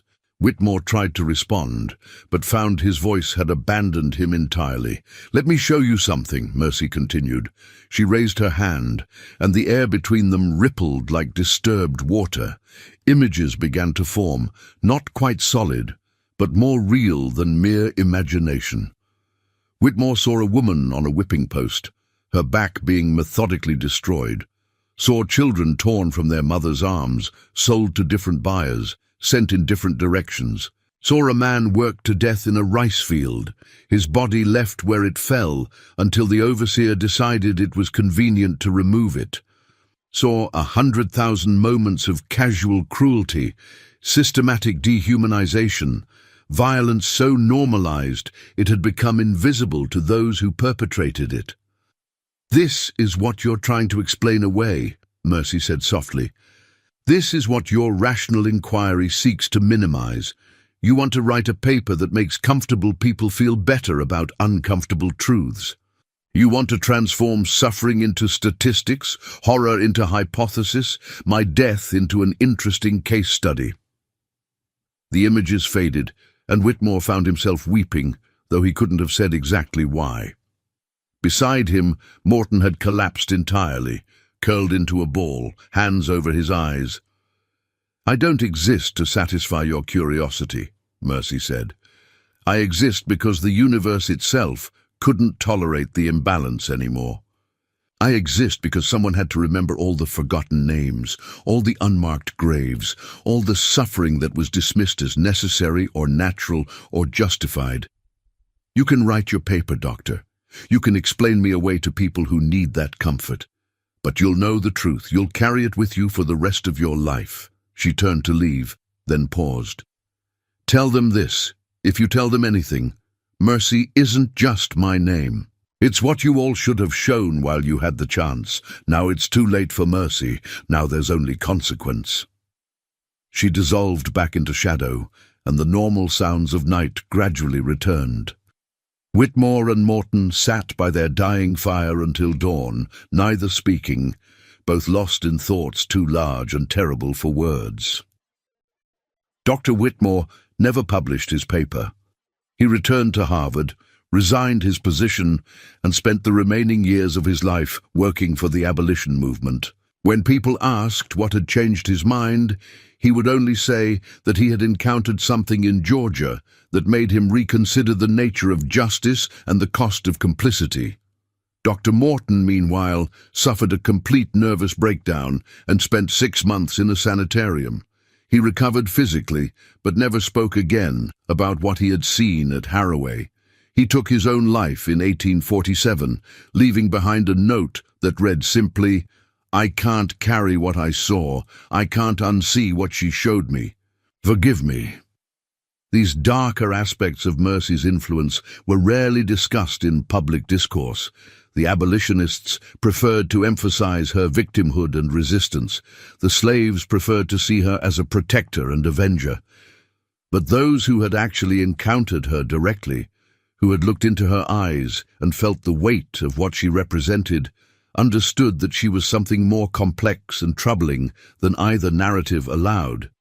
She was not simply good or evil. She was consequence incarnate, the physical manifestation of debts that had accumulated over generations. She was what happened when suffering exceeded all reasonable bounds, when cruelty became so normalized that only something supernatural could make people see it for what it was. As 1843 turned to 1844, the incidents attributed to Mercy began to decrease. Not because she had grown tired or weak, but because her influence had already changed things in ways both visible and subtle. Plantations that had been sites of extreme cruelty had either reformed or collapsed. Masters who had been particularly brutal had died, gone mad, or fled. The most egregious practices, the torture disguised as punishment, the sexual violence treated as privilege, the family separations done for profit rather than necessity, had become less common, not because hearts had changed, but because fear had entered the equation. The system of slavery continued, of course. It would take a civil war and 600,000 deaths to finally end it. But the absolute certainty that had allowed the system to function smoothly had been compromised. Masters who had previously felt entitled to treat their human property however they wished, now felt watched, judged, potentially accountable to forces beyond human law. It wasn't enough. It would never be enough to balance the scales of centuries of brutality. But it was something, a crack in the foundation that would eventually widen into collapse. At Harowway's ruins, the shrine continued to grow. The lightning-struck oak became a pilgrimage site for escaped slaves heading north, for freedmen visiting to pay respects, for anyone who needed to remember that resistance was possible even in impossible circumstances. Offerings accumulated at its base, flowers that never quite wilted, small carved figures, letters written to mercy asking for help or guidance. Some claimed the oak answered prayers, others said it simply listened, which was perhaps more important. In a world where slaves were denied voice, denied personhood, denied acknowledgement of their suffering, having a place that listened, even if it was just a tree, carried profound significance. In the winter of 1844, an elderly woman arrived at the ruins. Her name was Sarah Blackwood, and she had been born in Africa 80 years earlier, brought to America on a slave ship when she was just a child. She had survived the Middle Passage, survived decades of bondage, outlived 3 masters and 4 plantations. Now, having purchased her freedom through 40 years of saving every penny she could hide, she had come to Harowway on what she knew would be her final journey. She knelt at the base of the oak with a grace that belied her age, placing her weathered hands on the bark. "I knew your grandmother," she said softly, speaking in the old language, the tongue of their ancestors. "Taught her the prayers, the protections, the ways of calling on the old powers when all else failed. She taught your mother taught you, and you—" She paused, her voice breaking. "You did what none of us had the strength to do. You said no. You made them pay. You reminded the world that we are human, and that humans have limits to what they can endure." She was silent for a long moment, her fingers tracing patterns on the bark. Old symbols, protective marks, blessings in a language that predated English and Christianity, and all the ways the masters had tried to remake their captives in more convenient forms. "I'm dying," Sarah continued, "can feel it in my bones, in my breath. Before I go, I wanted to come here, to this place where you made your stand, wanted to leave something for you, for all of us." From a pouch at her waist, she withdrew a small object, a carved wooden figure, no longer than her thumb, depicting a woman with chains around her ankles and fire in her eyes. It was incredibly old, the wood darkened with age, the details worn smooth by countless hands.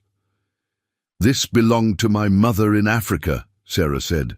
"She gave it to me on the ship, told me it was a goddess of justice and vengeance, a spirit who walked for those who couldn't.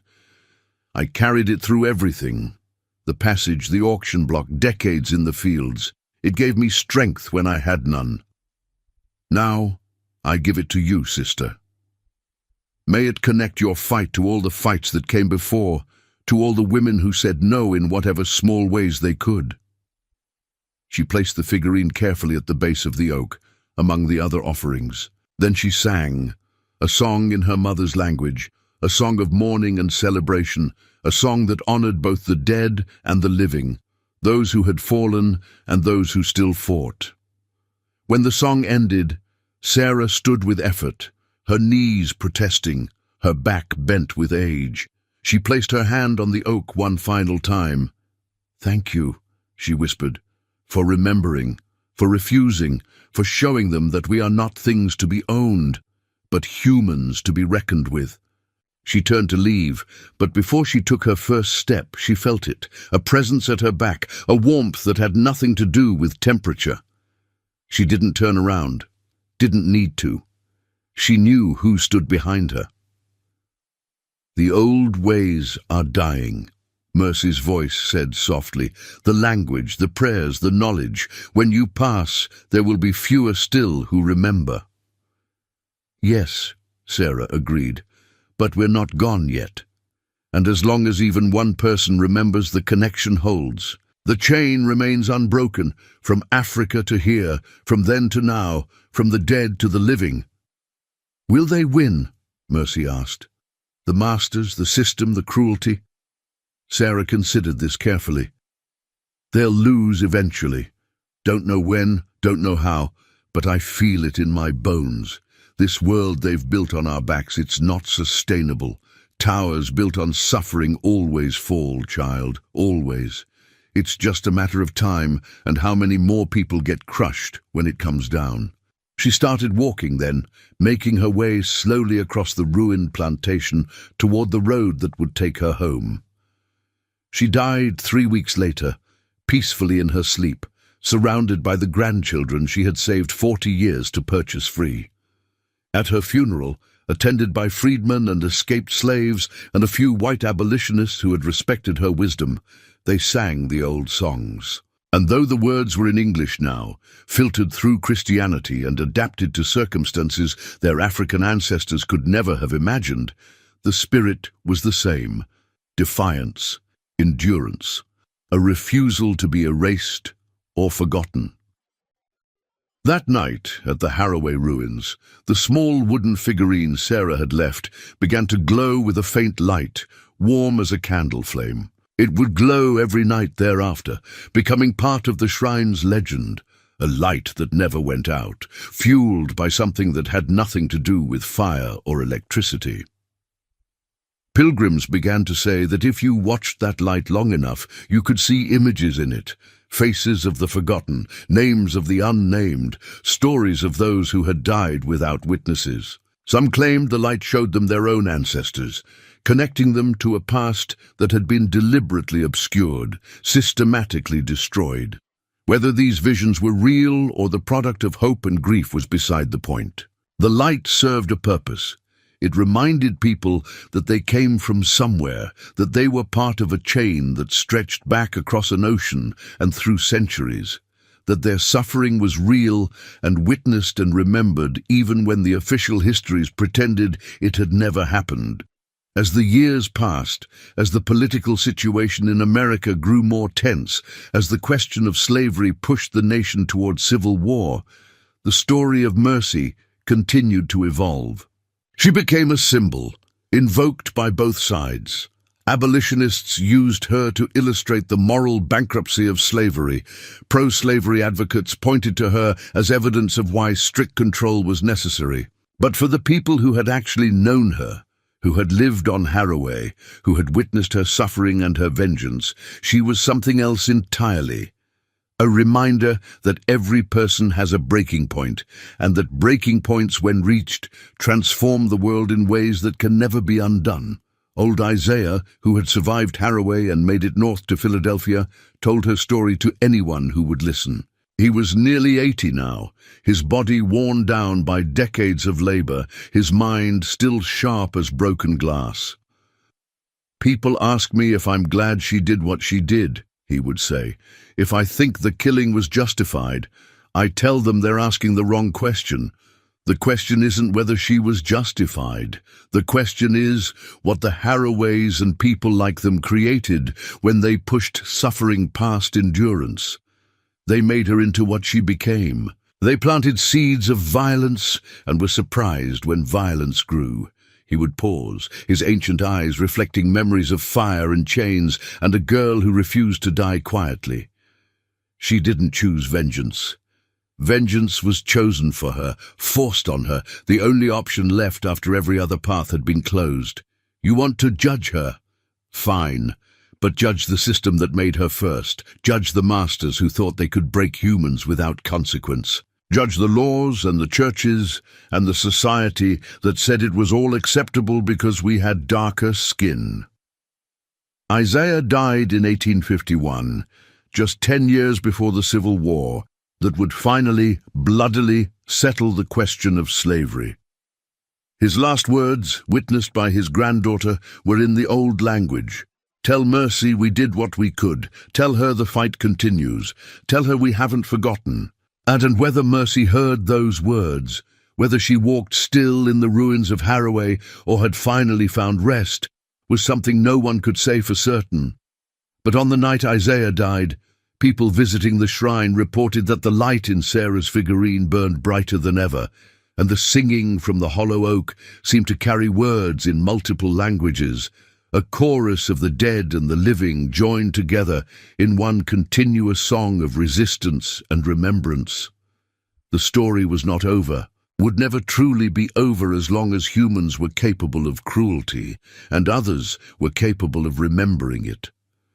But a chapter had closed, a testament written in blood and fire, and the stubborn refusal of one girl to accept that her suffering was inevitable or meaningless.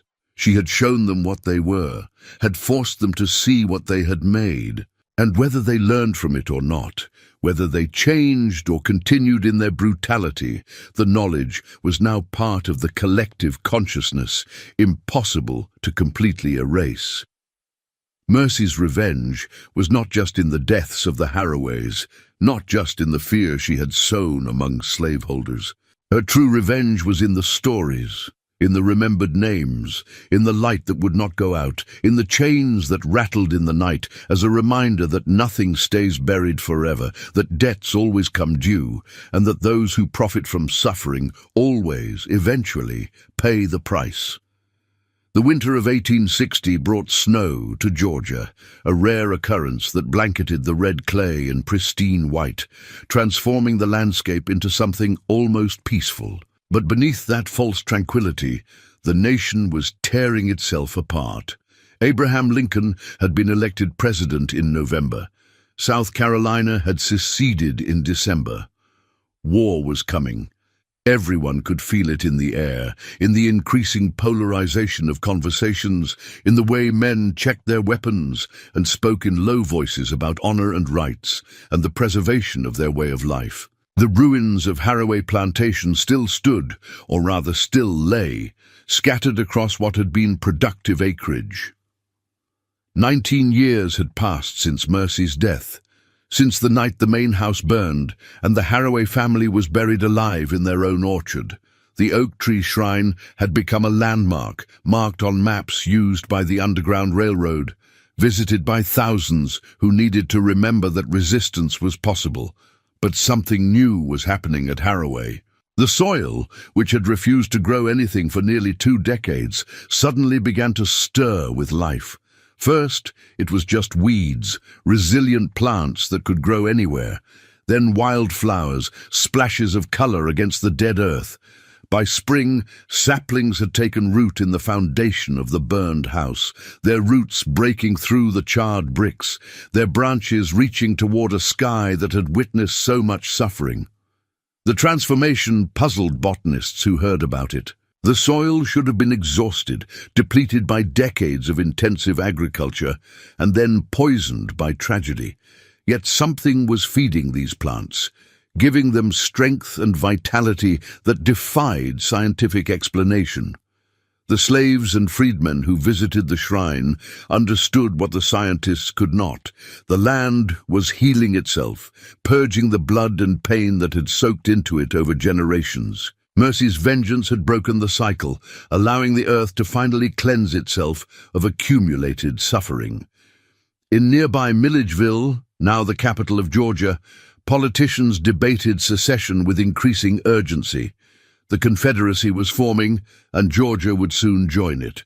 Young men drilled in town squares, preparing for a war they were certain would be quick and glorious. Old men who remembered previous wars knew better, but said little, their warnings dismissed by those too young to have learned wisdom through loss. Among these old men was James Harowway, Jonathan's younger brother, who had inherited what remained of the family name, if not its former prosperity.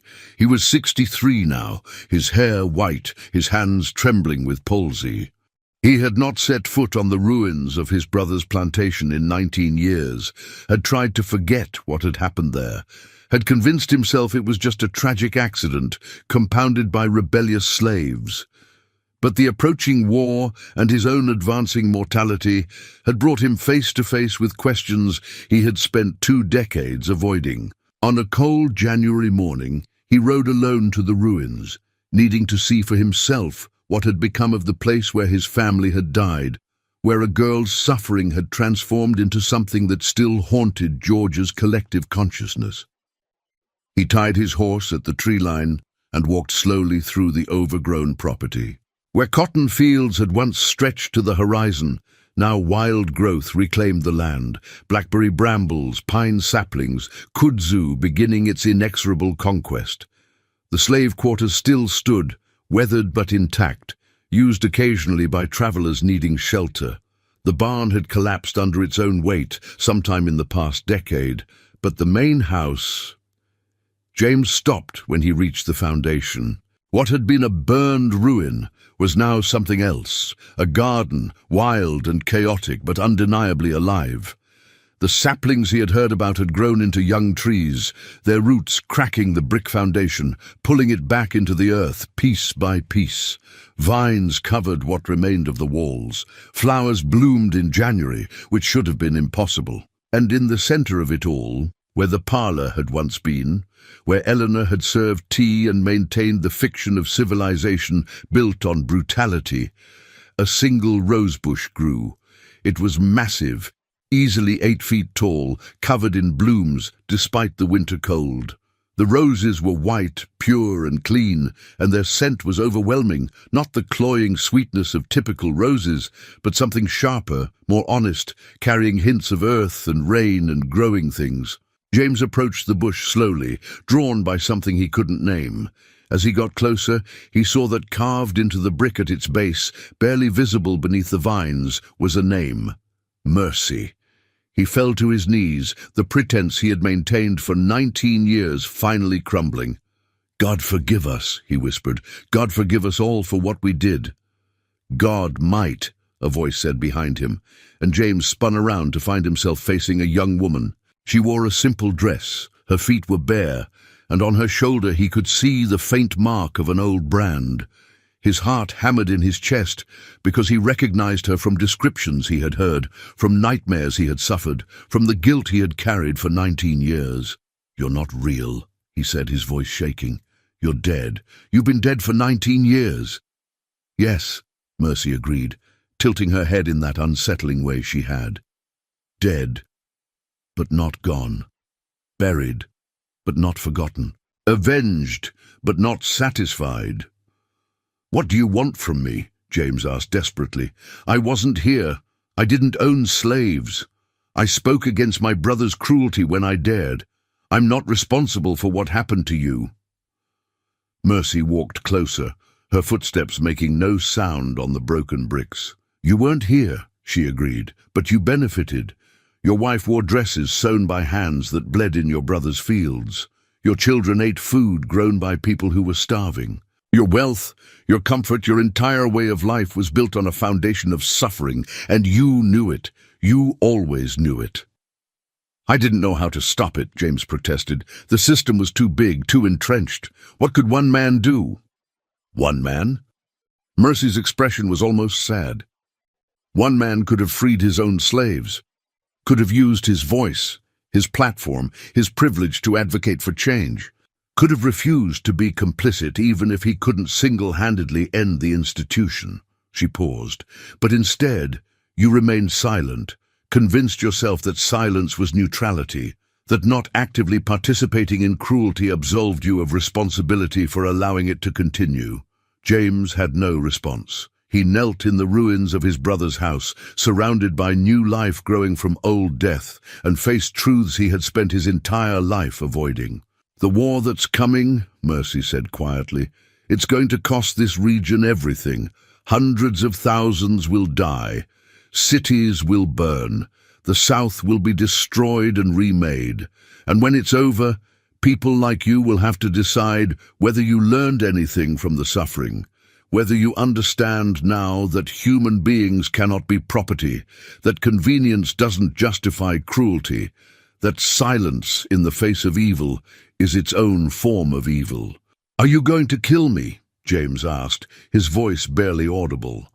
Mercy shook her head. "No, you're going to live. You're going to watch everything you knew destroyed. You're going to see the system you were too weak to oppose collapse in blood and fire. And you're going to have to live with the knowledge that it could have been different, that if people like you had found courage instead of making excuses, maybe none of this would have been necessary." She turned to leave, then paused. "Take care of this place," she said, gesturing to the wild garden growing in the ruins. "Let it grow. Let life return to soil that drank too much death. It won't bring back anyone who died here, won't undo the suffering, but it's something, a small payment on a debt that can never be fully repaid." James nodded, unable to speak through his tears. When he looked up again, Mercy was gone, vanished like morning mist under sun. He didn't know if she had been real or a hallucination brought on by guilt and age. It didn't matter. The message was the same either way. He returned to Milledgeville and began quietly using what remained of his fortune to help slaves escape north. It was dangerous, potentially fatal if discovered, but he did it anyway. It wasn't enough to balance the scales. Nothing could be, but it was what he could do, and doing something was better than the silence he had maintained for 63 years. The Civil War began in April 1861. By the time it ended in 1865, more than 600,000 Americans were dead. The South was in ruins, and slavery was finally legally abolished. But the war that should have settled the question of human equality only began it. Reconstruction brought new challenges, new forms of oppression dressed in different clothes. The fight that Mercy had represented was far from over. But at Harowway, the land continued to heal. The wild garden became a forest. The foundation was completely consumed by growth, returned to the earth that had birthed it. The lightning-struck oak remained, its hollow serving as a shrine where people still left offerings, still whispered prayers, still asked for strength or justice, or simply acknowledgement that their suffering was real. The figurine Sarah had left, the carved wooden goddess with chains on her ankles and fire in her eyes, still glowed at night, its light visible for miles. During the war, both Union and Confederate soldiers reported seeing it, and both sides gave the ruins a wide berth, as if some instinct warned them that this was sacred ground, or cursed ground, or perhaps both. After the war, during Reconstruction, freed slaves began returning to the areas where they had been held in bondage. Some wanted to reclaim land that had been worked by their families for generations. Others simply wanted to witness the end of an era, to see with their own eyes that the plantations that had seemed eternal were just temporary structures after all, built on sand rather than stone. Many of these freedmen visited Harowway. They came to pay respects, to leave offerings, to tell their children and grandchildren about what had happened there. The story of Mercy became part of the oral tradition, passed down through generations, evolving but never losing its essential truth, that there are limits to what humans can endure, and that those who ignore those limits do so at their peril. In 1870, a group of freedmen purchased the Harowway land at auction. They had pooled their resources, their life savings, to buy the place where many of them had been enslaved, where their families had suffered, where Mercy had made her stand. They did not want to farm it. The land was too haunted, too heavy with history. Instead, they declared it a memorial site, a place of remembrance. They cleared paths through the forest, but left the wild growth largely untouched. They repaired the slave quarters and turned them into a small museum documenting the history of slavery in Georgia. They built a proper marker at the base of the lightning-struck oak, bronze letters spelling out not just Mercy's story, but the names of everyone who had died on Harowway Plantation over its 50-year operation. Names recovered from old records, from memories, from the collective knowledge of the freed community. 143 names were recorded on that memorial, though everyone knew there were more, people who had died without being counted, without being recorded, without leaving any trace except the labor they had provided and the suffering they had endured. The dedication ceremony was held on July 4, 1871, Independence Day, though the irony of celebrating freedom on land that had been built on bondage was not lost on anyone present. Former slaves, Union veterans, and a handful of white allies gathered around the new memorial as a local preacher offered words of remembrance and hope. "We stand on blood-soaked ground," Reverend Samuel Cross said, his voice carrying across the crowd. "Ground that has witnessed unspeakable suffering, that has absorbed tears and blood and the cries of those who died without justice. But look around you. Look at what's growing here now. Life returns even to places of death. Beauty emerges even from tragedy. This is the lesson of Harowway, that nothing, no matter how evil, no matter how entrenched, is permanent. Everything changes. Everything can be transformed." He paused, placing his hand on the memorial stone. "We remember Mercy, not just for what she did, but for what she represents. She was every slave who wanted to fight back but couldn't, every mother who watched her children sold away, every father who died in the fields, every person who suffered in silence because speaking meant death. She was all of us, all our rage and pain and desperate need for justice. And when she finally acted, when she refused to accept her fate, she showed the world that we are human, fully, completely, undeniably human, and humans have limits, have rights, have dignity that cannot be permanently destroyed no matter how hard you try." The crowd sang spirituals, the same songs that had provided comfort and coded communication during slavery.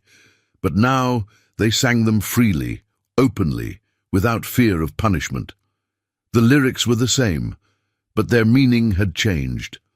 What had been songs of endurance were now songs of triumph, of survival, of memory. As the sun set on that July evening, the light in Sarah's wooden figurine began to glow, as it did every night. But this time, something different happened. People reported that the light expanded, grew brighter, seemed to fill the entire clearing with warmth that had nothing to do with temperature.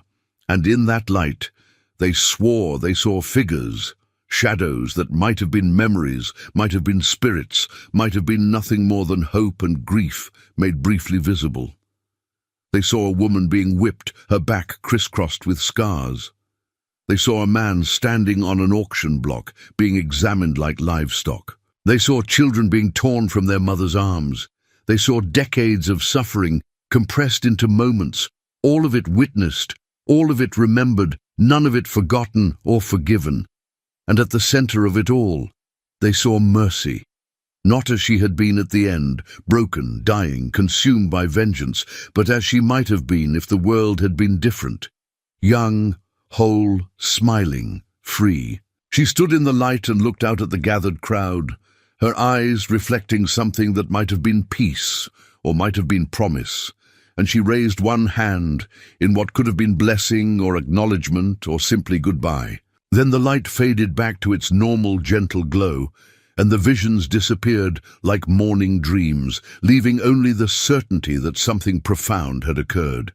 Some barrier between past and present had grown momentarily thin, allowing the dead to witness that they were remembered, that their suffering had not been meaningless, that the story continued even after they were gone. An elderly woman in the crowd began to weep. Her name was Rebecca, and she had been 12 years old when Mercy died, had witnessed the punishment that preceded her disappearance, had been among those who filled the graves in the orchard. She was 70 now, her hair white, her body bent with age and hard labor. "She's at peace now," Rebecca said quietly, her voice barely carrying over the evening breeze. All these years I wondered if she ever found rest, or if she was trapped here by what happened, by what she'd done. But I felt it just now. She's free, finally, truly free. Reverend Cross placed his hand gently on Rebecca's shoulder. Are you certain? Rebecca nodded, wiping tears from her weathered cheeks. I'm certain. The anger's gone. The need for vengeance is satisfied. What walks here now ain't Mercy's rage anymore. It's just her memory, her story, and that's enough. That's what she wanted all along, I think. Not revenge, really, but to be remembered, to have her suffering acknowledged, to know that she mattered.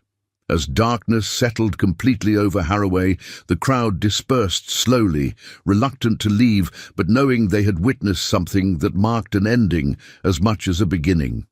They would return to their homes, their new lives as freed people, still navigating a world that had not fully accepted their humanity despite the war's outcome. But they carried with them the knowledge that they came from survivors, from people who had endured the unendurable and still found ways to resist, to maintain dignity, to refuse complete destruction. Over the following decades, Harowway Memorial became a pilgrimage site, not just for former slaves and their descendants, but for anyone who needed to understand the full weight of America's original sin. Historians came to study the documented history. Artists came to capture the haunting beauty of the wild forest growing from ruins. Teachers brought students to ensure that the comfortable fictions about the Old South were confronted with uncomfortable truths. The stories about Mercy herself evolved over time. Some remembered her as a vengeful ghost, a cautionary tale about the consequences of cruelty. Others saw her as a martyr, a saint who had sacrificed herself to wake people from their moral complacency. Still others understood her as simply human, a girl who had been pushed beyond all reasonable limits and responded with the only tools left available to her. All of these interpretations were true in their way. Mercy contained multitudes, meant different things to different people, served different purposes in different contexts. That was perhaps her final gift. She could not be reduced to a simple narrative, could not be made comfortable or easy to digest.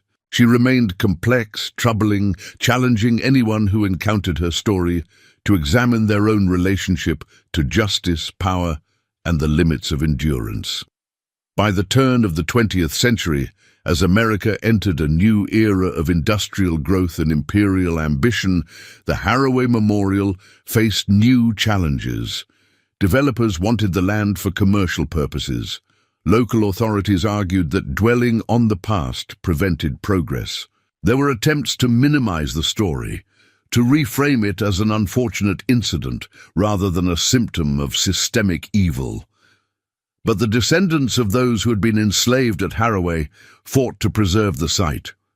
They formed committees, raised funds, petitioned state and federal governments. The memorial became a test case for whether America was willing to preserve evidence of its own worst impulses, or whether it would prefer to bury uncomfortable history along with the bodies it had created. The preservationists won, though narrowly.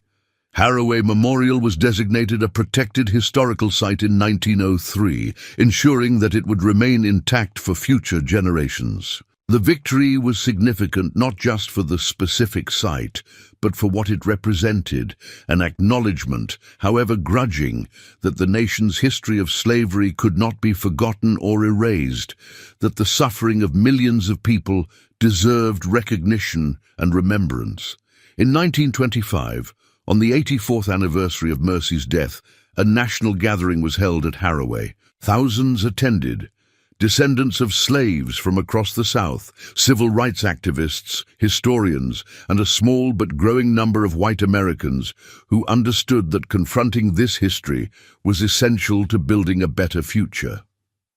Among the attendees was an elderly man named Isaiah Brown, great-grandson of old Isaiah, who had witnessed the events of 1841.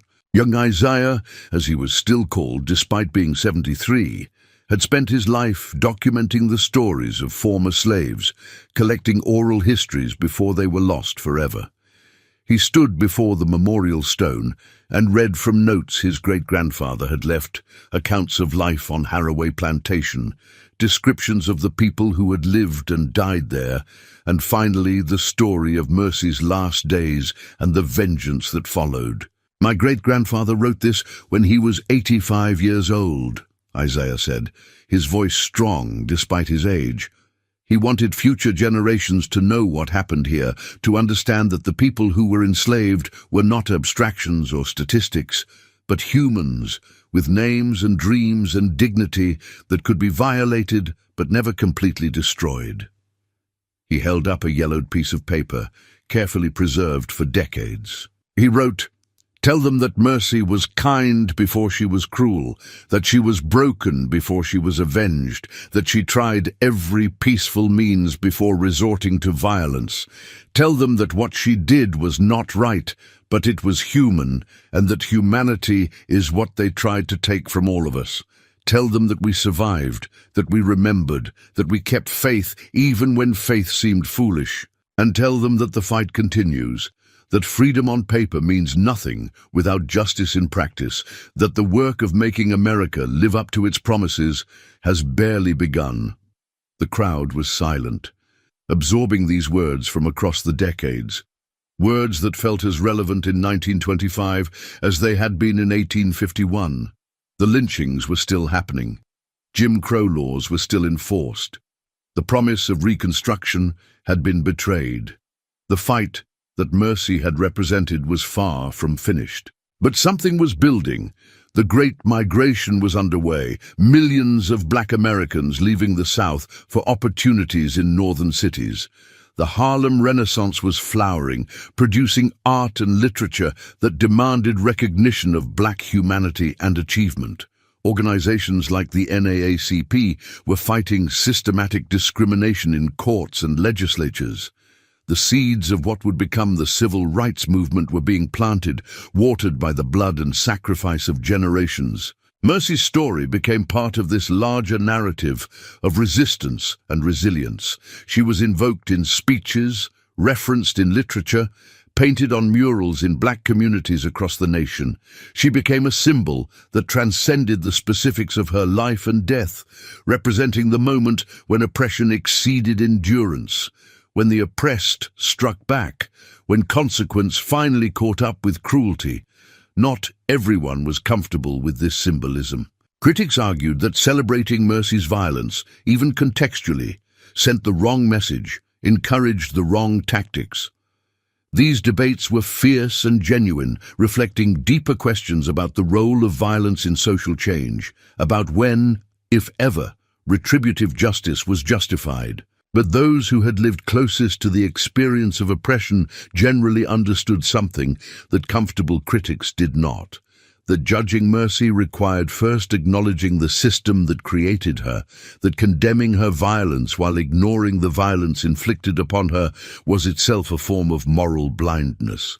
The years passed, the Depression came and went, World War II was fought and won. The civil rights movement finally erupted into national consciousness in the 1950s and 60s, bringing with it new heroes, new martyrs, new stories of resistance and sacrifice. But Harowway Memorial remained, a constant reminder of where the struggle had come from, of the deep roots that fed the movement for equality and justice. Civil rights workers visited the site for inspiration. Student activists came to connect their own struggles to longer histories of resistance.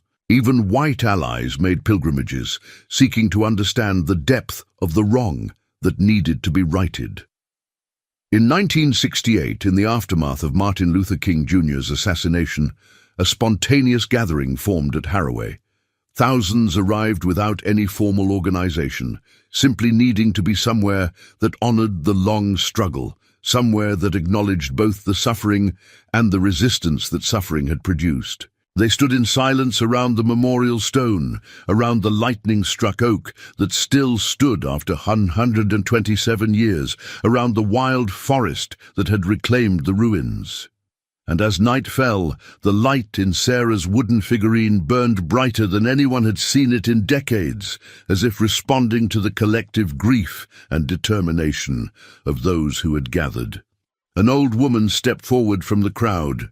Her name was Mary, and she had been born in 1880, had lived through the end of Reconstruction, through Jim Crow, through 2 world wars, through the beginning of the Civil Rights Movement.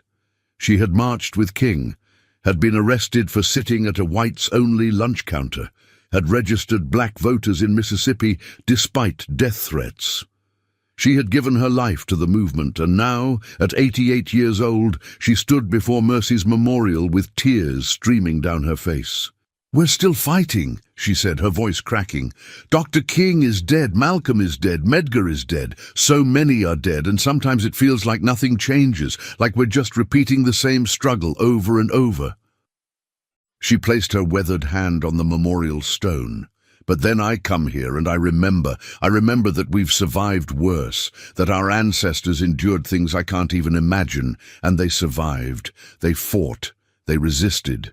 They preserved their humanity even when the entire world was trying to strip it away."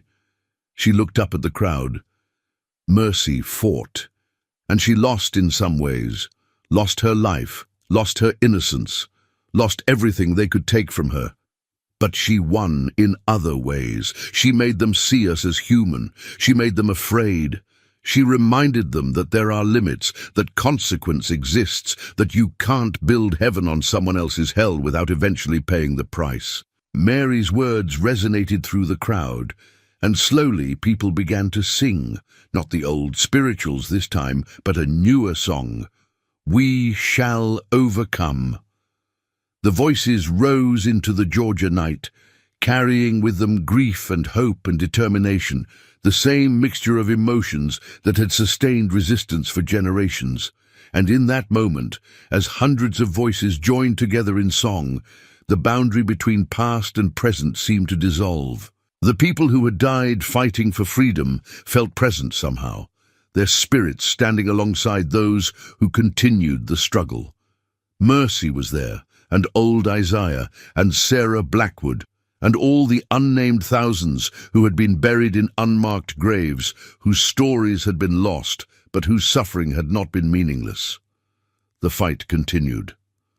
Through the 1970s and 80s, through backlash and progress and setbacks and victories, the work of creating actual equality persisted. Harowway Memorial remained a touchstone, a place to return to when the struggle felt overwhelming, when progress seemed impossible, when the temptation to give up was strong. By the late 20th century, as the nation approached the new millennium, attitudes toward places like Harowway had begun to shift. There was growing recognition that confronting difficult history was essential, that pretending the past hadn't happened only ensured that its poison would continue to infect the present. The memorial was expanded. New exhibits were added documenting not just slavery, but its aftermath, Reconstruction, Jim Crow, the Civil Rights Movement, the ongoing struggle for racial justice. Educational programs were established. School groups began visiting regularly, ensuring that new generations understood where they came from and what had been sacrificed to bring them to this moment. The lightning-struck oak, now more than 150 years old, had become gnarled and ancient, its hollow deeper, its branches spreading like arms, trying to embrace the entire clearing. Botanists marveled that it still lived, that something so damaged could persist for so long. But those who understood the deeper significance knew that its survival was not botanical, but symbolic. As long as the oak stood, the memory of what happened here would endure. In 2001, on the 160th anniversary of Mercy's death, a new generation gathered at Harowway.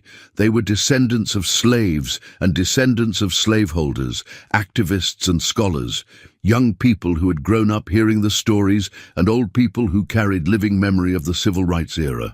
The keynote speaker was Dr. Angela Hayes, a historian who had spent 20 years researching slavery in Georgia. She stood before the crowd, looking out at faces of every age and color, and spoke about the meaning of Mercy's story for contemporary America. "We like to think of history as past," she said, "something that happened to other people in other times, something we've moved beyond. But the truth is that history is present. It lives in our institutions, our wealth disparities, our incarceration rates, our education systems. The plantation economy may be gone, but its legacy persists in every metric of inequality we measure." She gestured to the memorial stone behind her. Mercy's story disturbs us because it refuses to let us be comfortable. It reminds us that suffering has consequences, that injustice creates pressure that must be released somehow, that peace without justice is just delayed violence. We want simple stories about heroes and villains, about clear right and wrong. But Mercy gives us complexity. She was victim and avenger, martyr and murderer, human pushed beyond the limits of what humans should be asked to endure. Dr. Hayes paused, her eyes scanning the crowd. The question Mercy asks us is not, was she justified? The question is, what are we doing to ensure that no one else ever faces the choices she faced? What are we building so that future generations don't have to choose between silent suffering and violent resistance? How are we creating a world where justice is accessible through peaceful means, where human dignity is protected by law and custom, where no one has to call on darkness for help because the light has failed them? The crowd was silent, contemplating these questions that had no easy answers, that required ongoing commitment and sacrifice and willingness to confront uncomfortable truths. As the sun set on that July evening in 2001, as the light in Sarah's figurine began its nightly glow, something remarkable happened. All around the memorial, fireflies emerged, thousands of them, far more than should have been present, creating a living constellation that filled the clearing with light. They danced through the air, their bioluminescence pulsing in patterns that almost seemed intentional, almost looked like the shapes of people, the forms of bodies moving in celebration or remembrance, or simply being. Children in the crowd laughed with delight, chasing the fireflies. Adults watched in wonder, some pulling out phones to capture the moment, others simply experiencing it, knowing that some things were meant to be witnessed rather than recorded. An old man at the edge of the crowd smiled, tears running down his face. His name was Thomas, and he was 93 years old, great-great-grandson of Thomas Harowway, who had died buried alive in the orchard. He had spent his life trying to atone for his ancestors' sins, working for racial justice, donating to civil rights organizations, showing up for the hard work of reconciliation. Forgiveness, he whispered to himself, though he wasn't sure if he was asking for it or witnessing it. He had never been certain whether seeking forgiveness for ancestral wrongs made sense, whether guilt could be inherited, whether redemption was possible for historical crimes. But he had tried anyway, because doing nothing felt like continuing the crime, and he had needed to do something. As the fireflies continued their dance, as night settled fully over Harowway, the crowd slowly dispersed, carrying with them the experience of the evening. The reminder that history was not dead but living, that the past shaped the present in countless visible and invisible ways, that the work of justice was never finished but required constant renewal and recommitment. The memorial remained as it had for 130 years, as it would for decades and centuries to come. The oak stood, the light glowed, the forest grew, and Mercy's story persisted, passed down through generations, evolving but never losing its essential truth. That human beings have limits to what they can endure, that suffering creates debt that must eventually be paid, and that those who inflict cruelty must face consequence, whether in life or in memory, whether from human law or from forces that transcend law entirely.